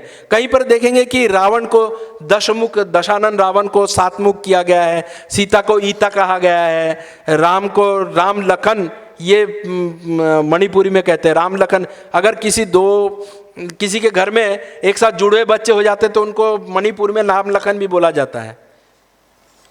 तो ये सारी चीजें this are common to us, ये हमसे दूर कर दिया जाता है। तुम अलग हो, तुम अलग हो, ये एक डाइकोटमी, जो ऑपरेसर एंड ऑपेस्ट, हम बाहर से आए हैं, हम आपके ऊपर राज्य करने आए हैं, आर्य बाहर से आए हैं, ये राज्य करने आए हैं। इस तरह की जो डाइकोटमी है, ये भयंकर घातक डाइकोटमी है और इससे हमको बचना है। हम सब एक हैं, एक सुर में बंधे हुए हैं, एक राग में बंधे हुए हैं, और वो एक राग है कि अखंड सच्चिदानंद ब्रह्म आप में है, हम में है, सब में है। और इसकी विभिन्न तरह से पूजा। भारत के उत्तर पूर्व राज्यों में लगभग 200 जनजाति हैं एवं सब अलग अलग भाषा बोलते हैं, परंतु भारत के महापुराणों में देवी देवताओं के साथ इनका अभिन्न योग है। जैसे कि मिजो रामायण में एक अनोखा रूप मिजो रामायण धारण करती है। हमारी आध्यात्मिक परंपरा में उत्तर पूर्व जनजाति से होकर Naga, Burma, Thailand, Kamboj, Vietnam आदि में अपना अभूतपूर्व मिश्रण होकर एक अनोखी, एक सुंदर राग वहाँ पर का विस्तार वो कर देती है। हमको, आप यहाँ त्रिपुरा में आए हैं, त्रिपुरा में 19 ट्राइब्स हैं। जो 2001 के सेंसस में बोला गया है। इनमें जैसे आपको बता दूं, त्रिपुरा, त्रिपुरी या रियांग, जमातिया, नोआटिया, ऊंचाई मौग, लुचाई कुकी, हालाम, मुंडा, कांत, ओरांग, सांताई, भील, भूटिया, खासिया, लेपचा, इन सब में आपको इन सब के बारे में बताते हुए मैं आपको बताऊं कि हमारे यहाँ पर खेर पूजा होती है, हमारे यहाँ पे 14 देवताओं की पूजा होती है। हमारे यहाँ पर ये 14 देवता, आप निखिल जी तो बता ही रहे हैं, ये 14 देवता का मंदिर पहले उदयपुर में था, वहाँ से होकर अगरतला ले आए, लेकिन वही विधा है, वही चीज़ है, वही सब कुछ है। 14 देवता शिव है, पार्वती है, दुर्गा है, ब्रह्मा है, यम है, विभिन्न रूप से हैं, और इनमें कोई भी भेद नहीं है। हमको इस भेदीकरण से सावधान रहना है। हमको एक होने का, हम सब एक होने का, हमारे बीच में 83 में एक बहुत बड़ा ये हुआ, एक षड्यंत्र हुआ, और हिंदू समाज अपने आप से ही लड़ बैठी। जनजाति और हिंदू समाज अपने आप में ही लड़ बैठी। इसमें ही हमने चित्त महाराज के गुरुदेव को हमने इसमें हमने खोया है। आज हम उस चीज़ को खोने में हम तैयार नहीं हैं। We will resist it. हम लोग सब एक हैं, एक रहेंगे, और हमारे भारत माता की सुपुत्र होकर हम ये प्रूव करेंगे कि वी आर ऑल वन। मैं ये 2 शब्द कहकर अपना ये व्याख्यान बंद करता हूँ। मैं जिष्णु जी को, चित्त महाराज को, माता जी को, निखिल जी को एवं अपने पार्थसारथी जी को मेरा नमस्कार, नमन। मैं आप सबको भी नमन करता हूँ कि आप लोग ने शांत रहकर मेरे 2 शब्द को सुनने की कोशिश की। सबको ब्रह्मवत दंडवत।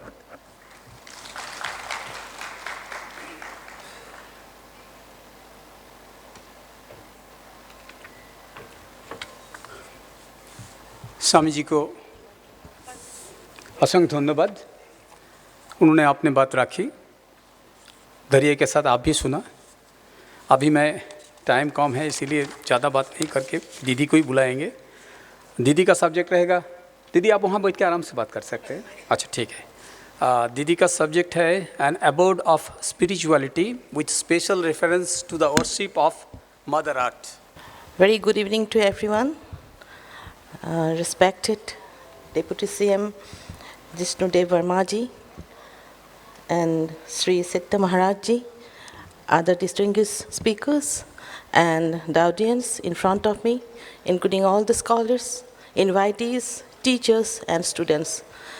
This is my first visit to Tripura. I am very much interested and excited to join in this conference because of the subject that is related to religion, although I am not that expert like Mahans here in religious philosophy, but this is my subject. It is mostly deals with ethnology. And I'm very sorry I'm not good in Hindi and not even in Bengali, so you have to bear with my English. And my topic is, that is Assam, an abode of spirituality with special reference to the worship of Mother Earth. So, this is Northeast India, we all know, and this is first, it's composed of 7 states. We call it popularly 7 sisters, and with the joining of Sikkim, the last one, it has become 8. Now, Northeast India is composed of 8 states. The northeastern state that is represented by Assam, Arunachal Pradesh, Nagaland, Manipur, Mizoram, Meghalaya, Tripura, and Sikkim occupy an important place in the history and culture of India. This eastern frontier touching Tibet China, and Southeast Asia plays a very important role in shaping India's political as well as economic policies. Northeastern part of India is ethnically distinct from the Indian mainland and has strong ethnic and cultural ties with Southeast Asia and East Asia. Culturally, the region is distinct from the Indian mainland as the region did not came under strong Indian Sanskritization. Linguistically, the region is distinguished by a predominance of Tibeto-Burmese languages. Physiographically, also, the region is distinct from Indian mainland and has a predominantly humid subtropical climate with hot, humid summers, severe monsoons, and mild winters. There are over 220 ethnic groups, and it's a big dialect having a big population according to 2011 census. And the basic factors contributed to the developmental cultural ties between Northeast India and that Southeast Asia is, why I'm speaking about Southeast Asia is because most of the states of Northeast India, can be called as a salad bowl, inhabited by different tribes and communities. And these tribes and communities, they migrated from other parts and also from here. It was a two-way traffic. So we must know their ethnic qualities. And if we see and observe, as my previous speaker has said, that it is very much similar to the people living, the culture and the religious philosophy, the people living in right from Cambodia to Thailand to Myanmar, we see India in those Southeast Asian states. So geographical proximity of Northeast India to Southeast Asia, ethnic migration from east side since ancient past, movement of religious missionaries, that is mostly the Indian Hindu Brahmanas and also the Buddhist monks, and existence of various trade routes through Northeast India to the East and Southeast Asia. This belongs to great trans-Himalayan region, which is considered as a cradle of human civilization by the scholars. There has been waves of migration of various ethnic groups at different intervals of time from the valleys of rivers, mostly in southern China, Myanmar, Thailand, to the courses of Brahmaputra, Sindhu in Irabati, and entered Northeast India and Burma. So this is the Southeast Asia map of, and also Northeast India. And from archaeological point of view, we can say that there is a strong cultural linkages between this Northeast Indian part. And I'm making it short. So regarding the racial things, as my previous speaker said, that it is the most important race is called Kirata or Mongoloid, which constitute the third basic element in the foundation of the Indian people along the Negroids, the Austrics, the Dravidians, and the Nordics. Assam has been described as a reservoir of the Kiratas or the Mongoloid people in India by Suniti Kumar Chatterjee. The Kasaris are the most widely spread tribe in Northeast India. They are said to be the earliest inhabitants of the Brahmaputra Valley. Then we get the Thai people who came from greater Thai Mongoloid. They came with the coming of the Ahom in the early 13th century. Then we get other groups also, which I am not going to mention in detail, but still the Austroasians like the Khasis and Jayantias, even the Singphos and some of the other groups who have their roots in other part. Though now I'm speaking about the Assam in historical perspective. Assam is situated in one of the greatest routes of migration of mankind. The ancient history of Assam is the history of an ancient civilization evolved through centuries in some measures different from those of other states of India. Its differences are mostly due to the complex nature of Assam's geographical, political, and cultural conditions. Down the ages, Assam received people from different strains, particularly the Indo-Chinese Mongoloids pouring into India, who added new elements to the country's population and culture complex. Across her geographical boundaries, there came men, ideas, and means of production to mingle together with the originals and shape a new mode of living and rich culture. Although Assam was and still is an anthropological museum with varied socio-religious systems, the continuous process of different stages of our history has been closely linked up with India on the one side, and on the other side, Southeast Asia and the Pacific world. The history of India as a whole would remain incomplete without a thorough understanding of the origin and development of the civilization of the state.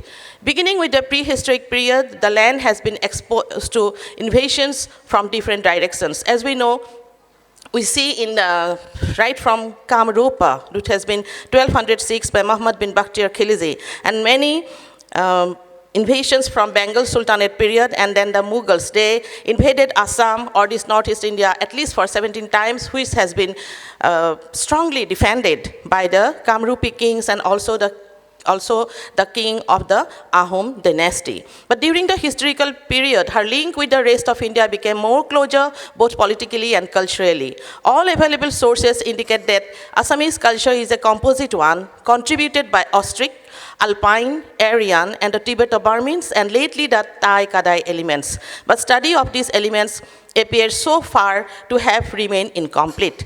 No attempt has been made to show the real connection between Assam and rest of India on the one hand and with the Southeast Asia. So this is a map. We can see here the connection, how it is closely connected, and it remains as a migratory routes from ancient times.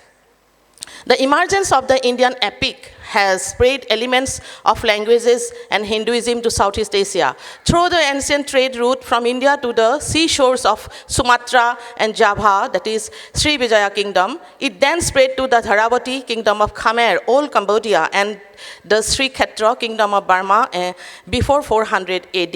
And if you see the language, you see in the down there, you can see the Austroasiatic breeds, that is the Khasi Jaintias, and then come the Tibeto-Burmans, then Indo-Aryans and the Thai-Ahom episode. Because you can see the Khasi Jaintias, they're represented by the Khasi people and the Jaintia, who were called as the original worshippers of Ma Kamakya, a Kamakya temple. Because the Austric people, they used to worship water and rock. And still we see the megalith culture among these people, some of the Naga groups, and particularly the Khasi in Meghalaya.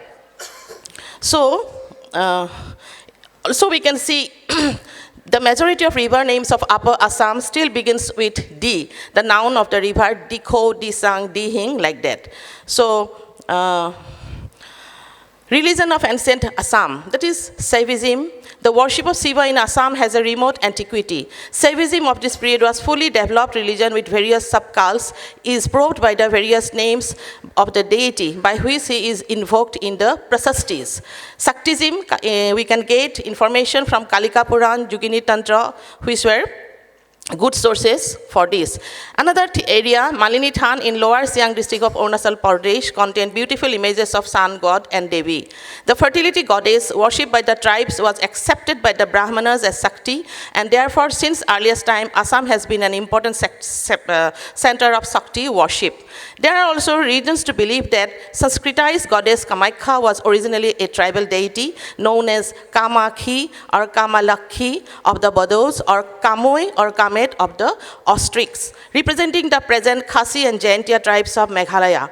The tribal goddess Marai, Hinduized as Manasa, was also worshipped in an elaborate way in some parts of ancient Assam in times of pestilence and disease. Another tribal deity, that is Hinduized as Sitala, was Ai, the goddess of smallpox, who was adored the song I Nam.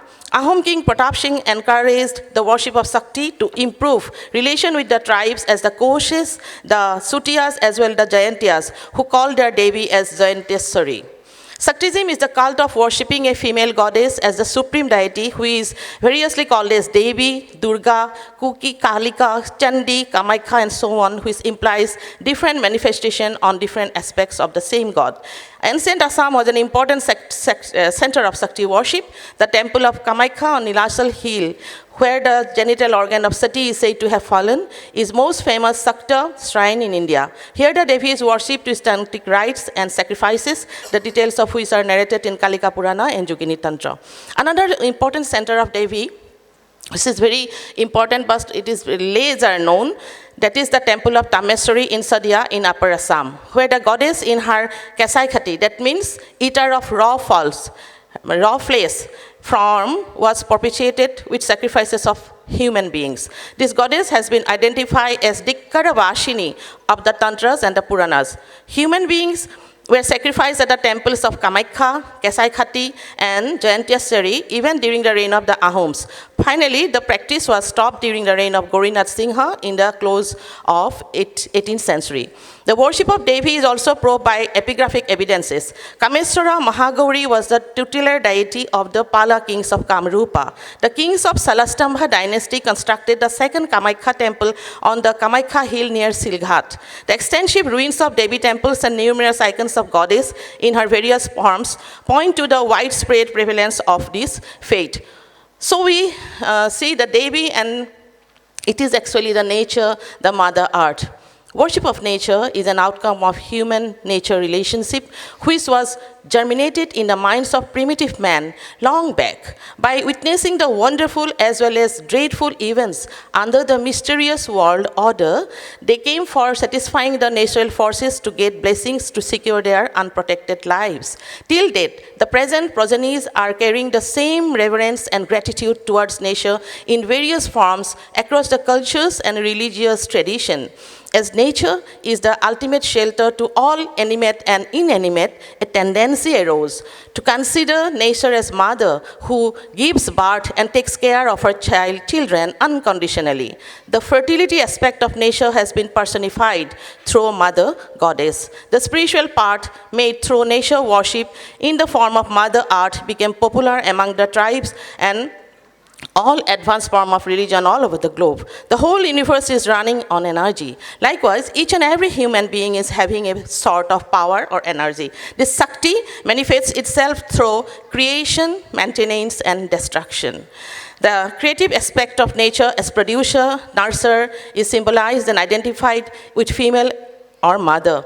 The Shakti cult is therefore a form of worship of Mother Earth and the Mother Goddess. The Shakti cult emphasizes total involvement of life and nature along with sexual impulse to achieve spiritual realization and creation as well. So in cult of fertility, or the worship of Phalos, Linga, and Yoni, personified later on as Shiva and the Mother Goddess or Devi, are very strongly depicted in the prehistoric forms as neoliths and megaliths, which are so extensive in Assam. The cult is to be associated with the pre-Aryan elements of word Linga, which is attributed to an Austric origin. In the religious life of the non-Aryans and Aryans of Assam, phallic worship formed an important part since ancient time. Fetishism, animism, cult of fertility, human sacrifice, ancestor worship, etc., which are prevalent among non-Aryan communities of Assam, passed on the Hinduism and molded its character, which became manifest in new local forms. Kamarupa came into contact with Vedic culture in very early times. The Kamarupa king's policy of establishing Brahmanas in different parts of the country led to rapid expansion of Vedic culture and conversion of the non-Aryans to Hinduism. In their efforts to assimilate the non-Aryans, the Aryans had to radically change their own cultural outlook, so much so that the Vedic culture also acquired new forms and flourished with the addition of new deities to the pantheon, together with the adoption of religious might and cults of Aryans. So we can see some pictures here of Mother Goddess that is made up of art, mitti se banaya hue. It is from Indus Valley. Then Harappa, standing for the figure of Mother Goddess, it is about 2700 to 1100 BC. Then we can see the Harappan Mother Goddess 2500 BC and Mauryan Mother Goddess 300 BC.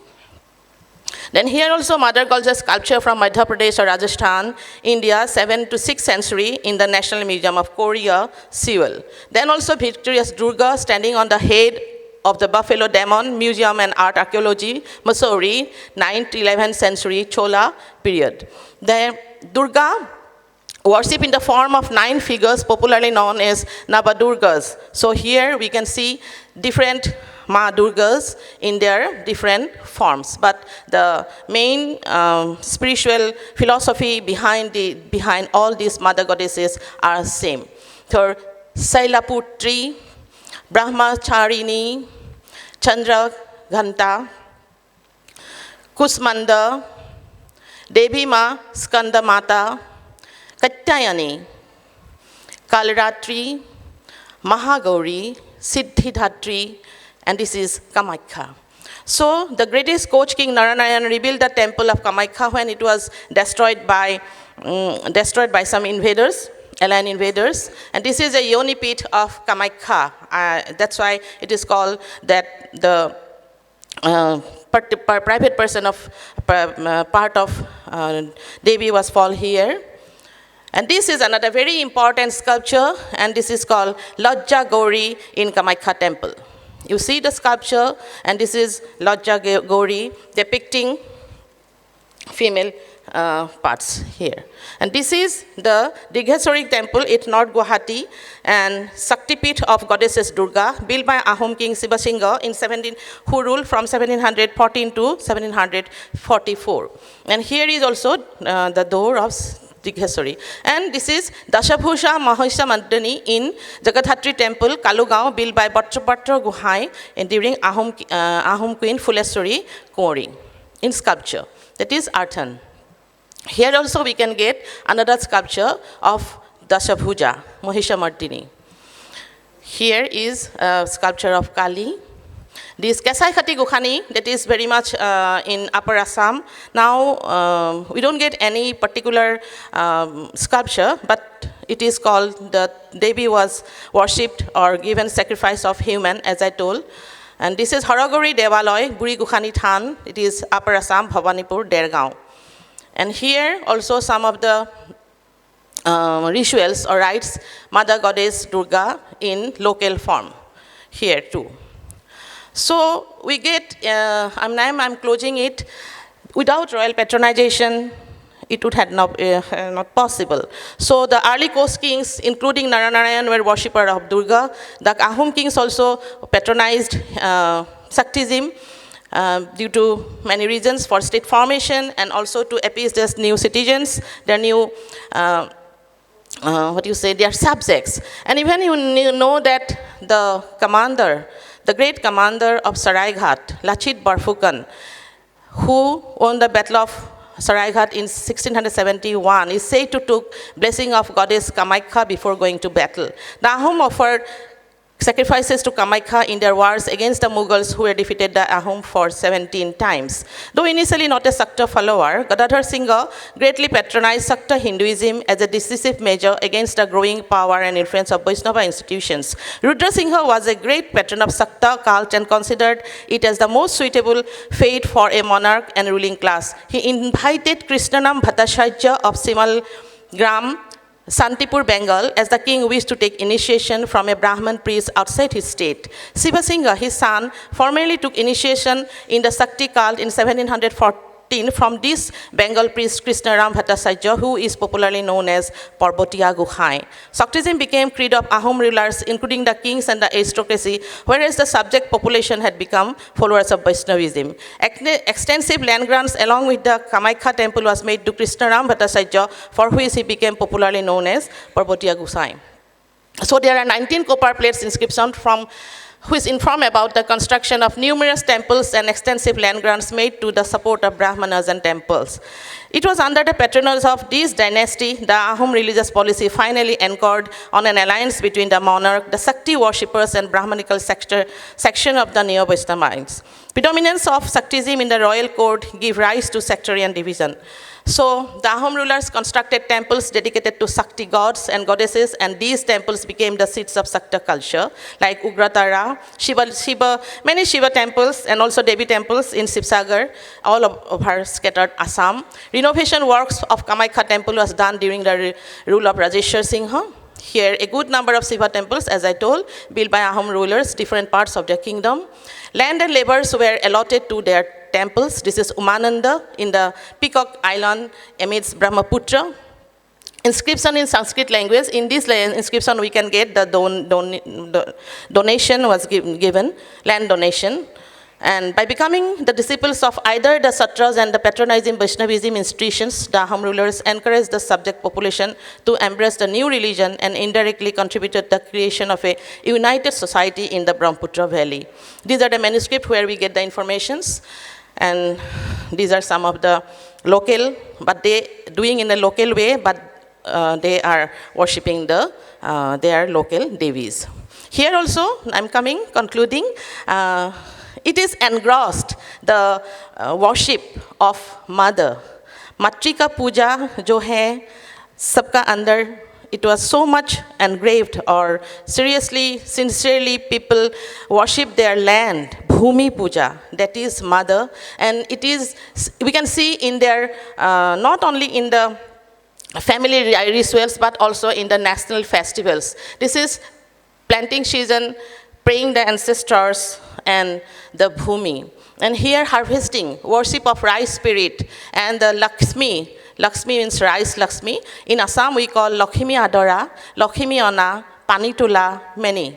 So, thank you so much. So finally, I give a big thank you, and I want to draw your attention to the cause of the country, that still today also we have the invasion.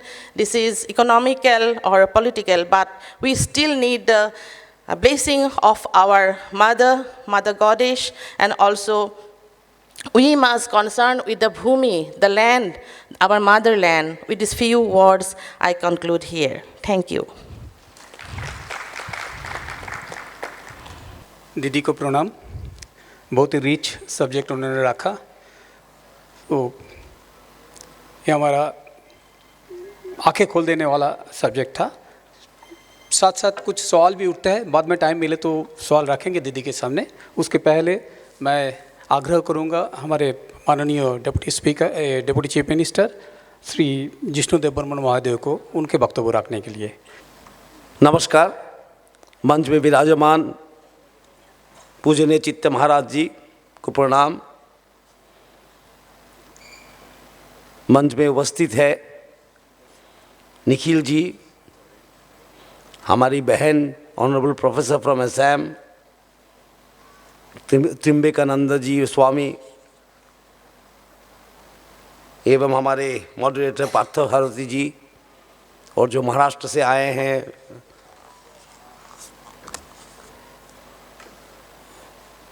Political speech देने में, last देने में मुश्किल होता है क्योंकि reputation हो जाता है, लेकिन डिस्कशन में लास्ट स्पीच देना सबसे इजी बात है। सम अप करना पड़ता है, समिंग अप होने से हो जाता है एक। तो बैठ के मैं लिख रहा था इसलिए। और मैं ये बात करना चाहता हूँ पहले, जो एब्राहमिक रिलीजन है जहाँ पर one God, one book, one rule, इसमें जो वेस्टर्नर्स के जो दृष्टिकोण है, इसमें तीन ही शब्द है। एथिस्ट जो भगवान में विश्वास नहीं करते, मोनोएथिस्ट एक भगवान, एक किताब, one rule, one commandment, 10 commandments. Then they have polytheist, और जो विभिन्न देवता देवी को पूजा करते हैं उसको पॉलीएथिस्ट बोलता है। लेकिन हम भारतवर्ष में इस तीन कैटेगरी में नहीं है। Neither we are atheist, neither we are monotheist, neither we are polytheist. क्यों? It is oversimplifying. ज़्यादा सरलीकरण करने से ऐसा शब्द निकलता है।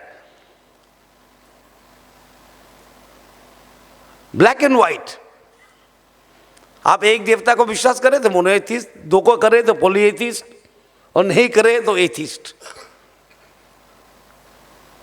हमारे जो चिंताधारा है व वैल्यू सिस्टम है, हम अपने आप को नया एक वर्ड देना पड़ता है कि इसको हम बोल सकते ओमनी एथिस्ट। क्यों? हम विश्वास करते हैं ईश्वर हर जगह में है,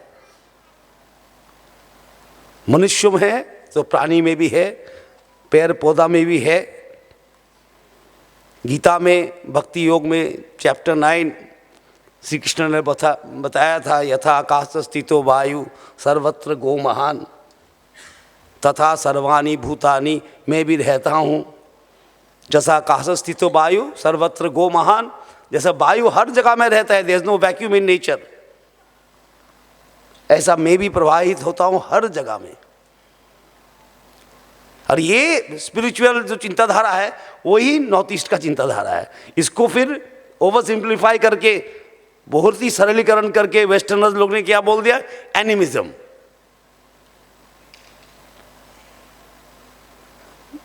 It is not animism. Animism is a Western concept. It is very much Hinduism.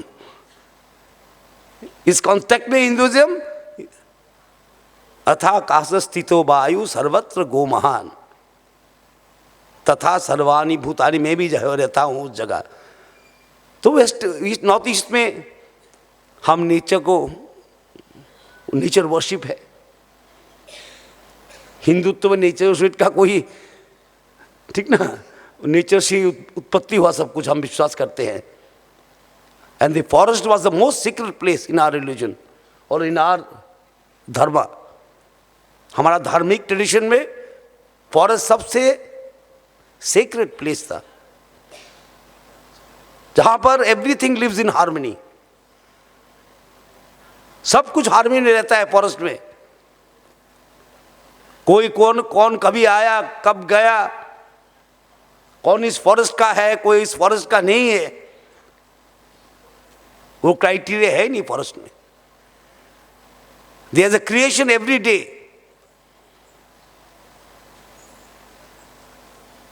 There is always dying and creating every day in the forest. इसलिए हम बोलते हैं forest is the most secret place in our धार्मिक tradition. इसलिए मुनि ऋषि लोग forest में जाते थे, ध्यान करते थे। और नाथ संप्रदाय का जो गुरु था मत्स्येंद्र नाथ जी, उनको पूछा गया आपका गुरु कौन है? उन्होंने एक शब्द में उत्तर दिया, मेरा गुरु प्रकृति है। जो कुछ मैंने सीखा है वो प्रकृति सीखा है। और वही नॉर्थ ईस्ट का ट्रेडिशन है। इसको हमने क्या किया, वेस्टर्न राइटर्स लोग ने animism, they believe in spirits. ये स्पिरिट क्या है? They believe in spirit, evil spirit, good spirit. मैं किताब पढ़ता हूं तो नॉर्थ ईस्ट के बारे में स्पिरिट ही ज्यादा होता है। हम नहीं बोलते स्पिरिट। यथा आकाश स्थितो वायु सर्वत्र गो महान, भगवान में ऐसी है, हर जगह में है।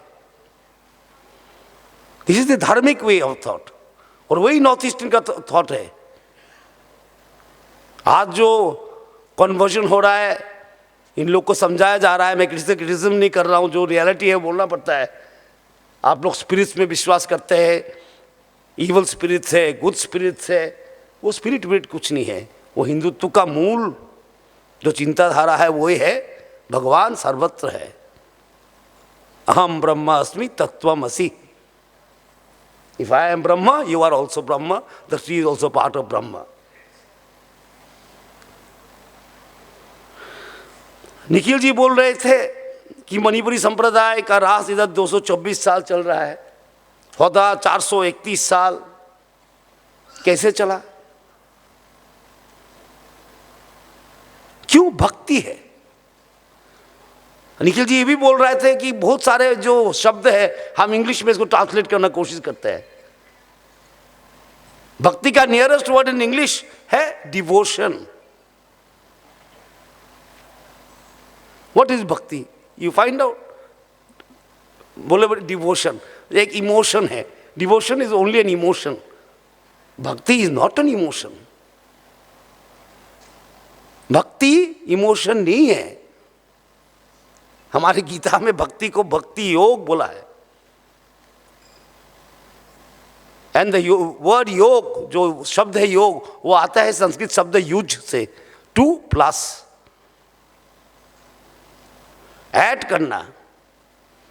भक्ति एक शक्ति है। भक्ति एक इमोशन नहीं है, भक्ति एक शक्ति है।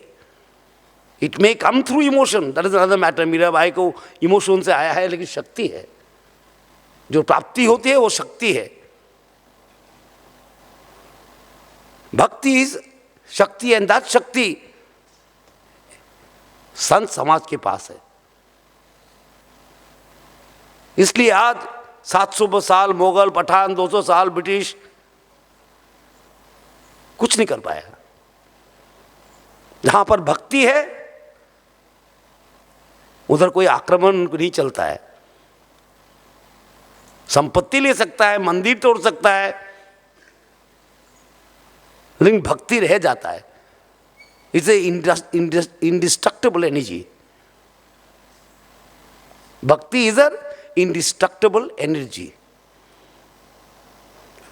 इमोशन तो आता जाता है, कभी हम रोते हैं, कभी हम हंसते हैं, कभी हम चिंतित होता है। तो भक्ति इज अ इंडिस्ट्रक्टेबल एनर्जी। हमारा धार्मिक ट्रेडिशन में हम ये विश्वास करते हैं। त्रिपुरा में तो वीरेंद्र मानिके का टाइम से, ये 19th सेंचुरी से वैष्णविज्म आ गया। एवं वैष्णविज्म का बहुत स्ट्रॉन्ग कल्चर त्रिपुरा में है। रासलीला, मणिपुरी जो कम्युनिटी हमको वेलकम किया है आज, 6 जनरेशंस, राजधर मानिके से लेके 6 जनरेशंस हम लोग मणिपुर से, हमारा महाराजा लोग का शादी हुआ है। So I am actually almost 1/4 Manipuri. ठीक ना, मणिपुरी हम बोलते भी हैं और हमारे जो राजबाड़ी में मणिपुरी नृत्य ही चलता था। इसलिए बोल रहा हूं कि त्रिपुरा इज स्मॉल स्टेट। मैं कल भी पत्रकार के सामने बोल रहा था, हिंदू राष्ट्र का उदाहरण दे तो त्रिपुरा का देना चाहिए। राजा वैष्णव, इसके पहले शिव भक्त शिवायत थे। इधर का ध्वज था त्रिकोण ध्वज, हनुमान ध्वज था।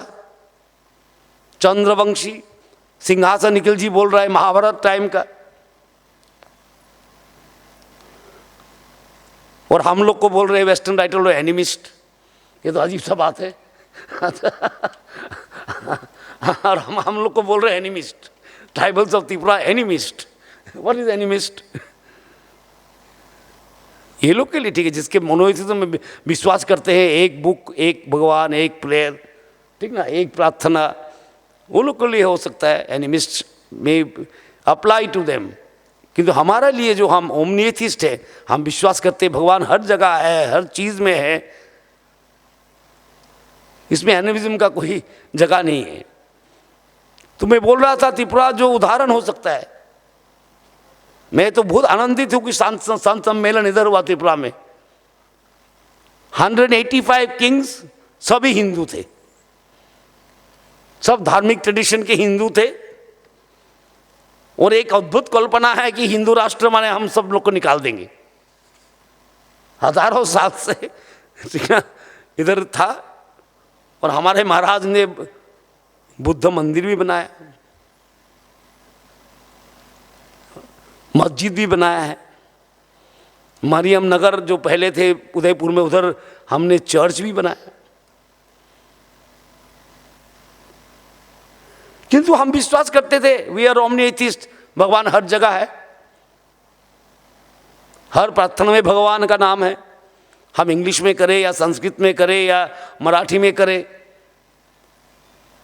हम कभी नहीं सोचते कि हमारा ये ठीक है और बाकी सब गलत है। इसलिए मैं बहुत बार जब मैं डिबेट में जाता हूँ, हमें बोला जाता है कि आप टॉलरेंट नहीं हैं, आप टॉलरेंट नहीं हैं। और मैं हर बार एंकर को बोलता हूँ ये शब्द ठीक नहीं है, टॉलरेंस। आपका पत्नी आपको टॉलरेट करे और आप अपने पति को टॉलरेट करे तो अच्छा संसार नहीं चलेगा। टॉलरेंस माने हम अच्छे हैं, आप खराब है, आपको हम सहन करते हैं। यही है इंग्लिश में। It should be mutual trust. सर्वधर्म समभाव होना चाहिए, सद्भाव होना चाहिए। हम इसमें विश्वास करते हैं सारा नॉर्थ ईस्ट के आदमी। टॉलरेंस क्या बात है? तो मैं ऊंचा हूं, आप नीचा है, फिर भी आपको हम टॉलरेट करते हैं जब तक हम हाथ करके आपको उठना उठाए। If you are talking of the weak, someone is strong and someone is weak. Someone is true and someone is false. Tolerance भी यह जाता है। और जो इब्राहिमिक रिलीजन्स है उसमें टॉलरेंस का बात बहुत ज़्यादा करता है. You will have to tolerate, you will have to put up with. और जो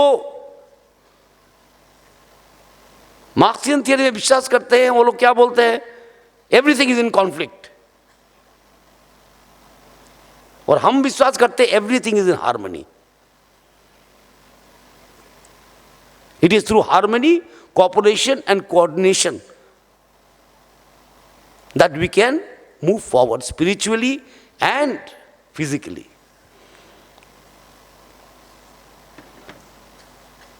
तो नॉर्थ ईस्ट का जो ट्रेडिशंस है, it's a purely Sanatan tradition, mistranslated, misunderstood from the Western angle, which is a very narrow angle. It's a very, very narrow angle. बोलो ना, तीन ही चीज है इन लोगों के पास, एथिस्ट, मोनोइथिस्ट, पॉलीएथिस्ट. उसके बाहर है ही नहीं कुछ. ऐसा कभी हो सकता है? They are defining spirituality in three terms. Atheist, हम डिफाइन करते हैं भक्ति से, हम डिफाइन करते हैं ज्ञान से, ज्ञान योग, भक्ति योग. There are so many ways. There are so many ways to life. There are so many paths to truth. मैं सुबह भी बोला था, एकम सत विप्र बहुधा वदंती. एकम सत, सत्य एक हो सकता है, सत्य में पहुंचने का रास्ता भिन्न हो सकता है. 33 करोड़ देव देवी हम बोलते हैं, क्यों? हम देखते हैं 33 करोड़ है, हम जानते हैं 33 करोड़ से भी ज्यादा है.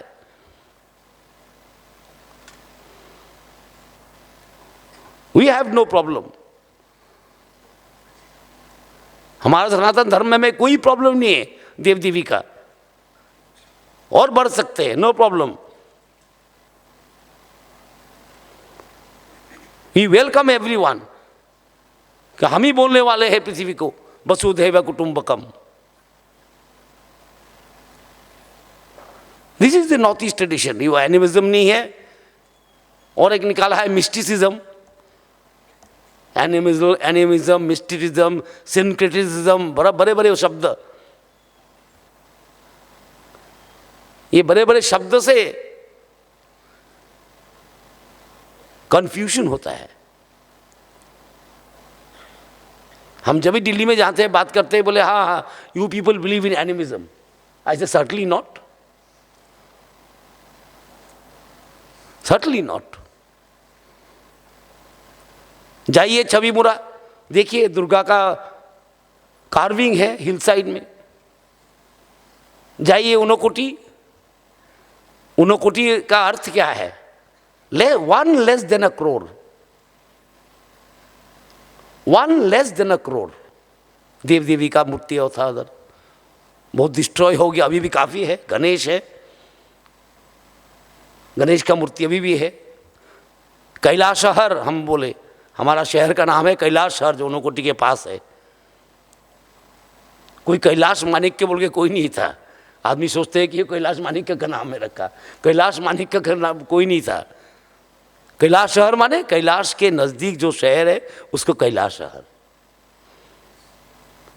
क्योंकि उस पर्वत को कैलाश जैसे बनाने की कोशिश किया आर्टिस्ट लोग ने. शिव का जटा से पानी निकल रहा है, एक कुंड बन गया सामने. तो thought is same, thought is same, same thought process. North east and mainland India जो ये बात है, ये भी गलत है. क्या है पेरीफेरी, क्या है लॉनलैंड? ये चिंताधारा भी ठीक नहीं है. हम भी मेनलैंड है. May be geographically cut up, but culturally we are also mainland. जैसे बोल रहे थे स्वामी जी, महाभारत से हम मेनलैंड थे। हिरम्य की बात कर रहा था, घटोत्कच का बात कर रहा था, मणिपुर में चित्रांगदा का बात कर रहा था, उखरुल से उलूपी का बात कर रहा था। Maybe geographically, after creation of East Pakistan and now Bangladesh, we have created our own borders. That is a man-created border. देश के विभाजन के बाद नॉर्थ ईस्ट पाकिस्तान का क्रिएशन हुआ, तब से ये वर्ड शुरू हुआ कि पेरीफेरी एंड मेनलैंड।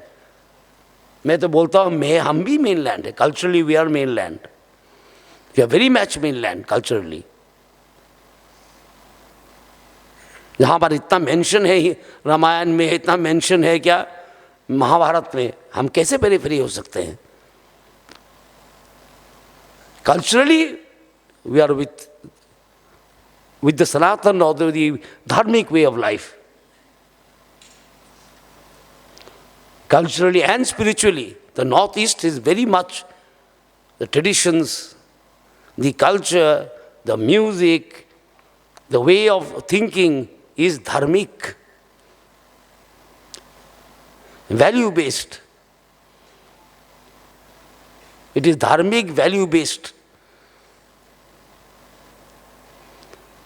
तो आज ये जो हो रहा है इधर चर्चा हो रहा है इस बात पे, नॉर्थ ईस्ट ट्रेडिशंस के बारे में बहुत अच्छा लगा कि बाहर से भी आए हैं। नहीं, हम जब दिल्ली जब जाते हैं तो सोचते हैं कि हमारा नागालैंड का क्या एजुकेशन मिनिस्टर आने वाले थे, नहीं आ पाए, उनका थोड़ा हेल्थ थोड़ा ख़राब हो गया, नहीं पाए। वो तो बहुत सुंदर से बोलते हैं, वो थोड़ा मोटा भी है, बोलता है कि दिल्ली में बोलते हैं नागा लोग आदमी खा लेते हैं, और मुझे देख के विश्वास करता है आदमी, ठीक ना। This is the misconception. Animist, snake worshippers, पहले तो सारा इंडिया को ही बोलते थे लैंड ऑफ स्नेक चार्मर्स, अभी नॉर्थ ईस्ट के बोलता है स्पिरिट्स वर्शिपर्स, हेड हंटर्स। ये नहीं है, we are all one, culturally, traditionally, spiritually. There is no mainstream, and there is no mainstream and there is no side stream in Sanatana Dharma. It is an ocean, ever-growing ocean that absorbs everything. And lastly, north India का एक conception है। Then कैसा है conception? जो north east women, माँ बहन लोग बहुत लिबरेटेड है, और मैं बोलना चाहता हूँ हमारा जो धार्मिक वे ऑफ लाइफ में हम जिस महिलाओं का नाम बोलते हैं वो लोग कौन है? द्रौपदी, अहिल्या, कुंती, तारा, सावित्री, ऑल रिबेल्स। सावित्री ने तो she rebelled against Yama, against death. The woman that we idolize in our dharmic way of life is Draupadi, Ahilya, Kunti, Tara, Savitri. They were rebels in their own time. And I think the women folk of Northeast to symbolize that strength. In our dharmic tradition, the women of Northeast symbolize that strength. In our dharma, that yes, women have the right to be different.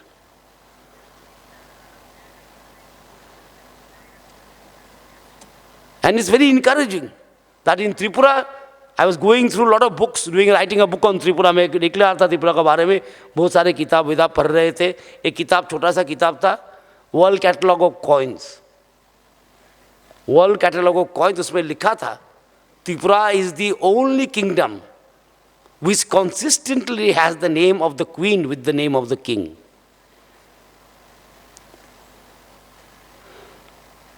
It is the only kingdom in the whole of the world, the world catalog of coins, जहाँ पर consistently महाराजा के नाम के साथ महारानी का नाम भी होता था।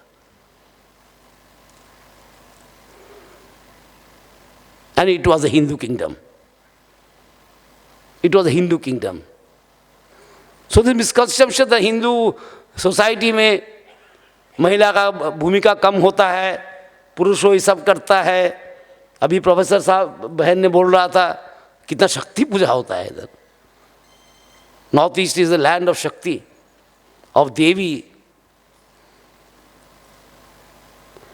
So the northeast women folk have lot of power. They have lot of power, they are different. And in our religion, to be different is a right. जैसे बोल रहे थे ना, यूनिफॉर्मिटी तो नहीं चाहिए हमको, हमको यूनिटी चाहिए. Diversity in unity. Not unity in diversity, but diversity in unity. तो आप लोग आए हैं, सबको धन्यवाद. कल तो मुझे दिल्ली भी जाना पड़ेगा. I have been called, but this is very nice. मुझे बहुत अच्छा लगा. हमारे लिए तो ये नया है, क्योंकि हम तो हरदम मंच में बैठ के चिल्लाने वाले हैं. इलेक्शंस भी आ गए, अब लड़ना पड़ेंगे. इलेक्शंस हैं, इस इलेक्शंस के 1 महीना पहले हम आप स्पिरिचुअल बात कर रहे हो तो बहुत अच्छा है. वो बहुत ही अच्छा है. और मैं गोस्वामी जी को thank you so much. You have taken so much trouble that Ashtalakshmi से आके केवल महालक्ष्मी से आके अष्टलक्ष्मी में आ गया आप. महालक्ष्मी से आगे आप लोग अष्टलक्ष्मी आ गया. मैं सबको धन्यवाद देता हूँ. And thank you so much.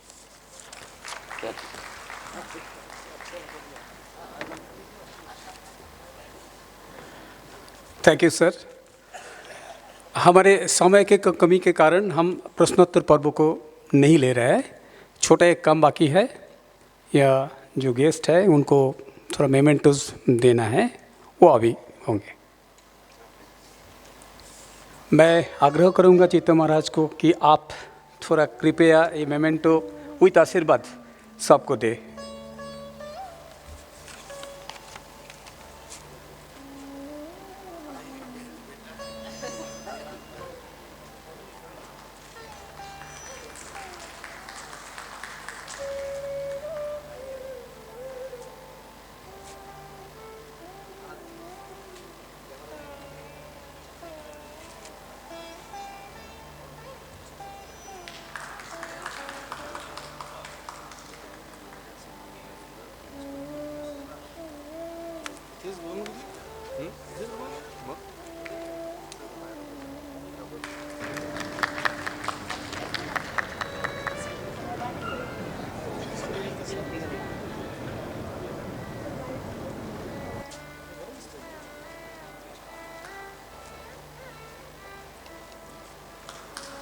Pass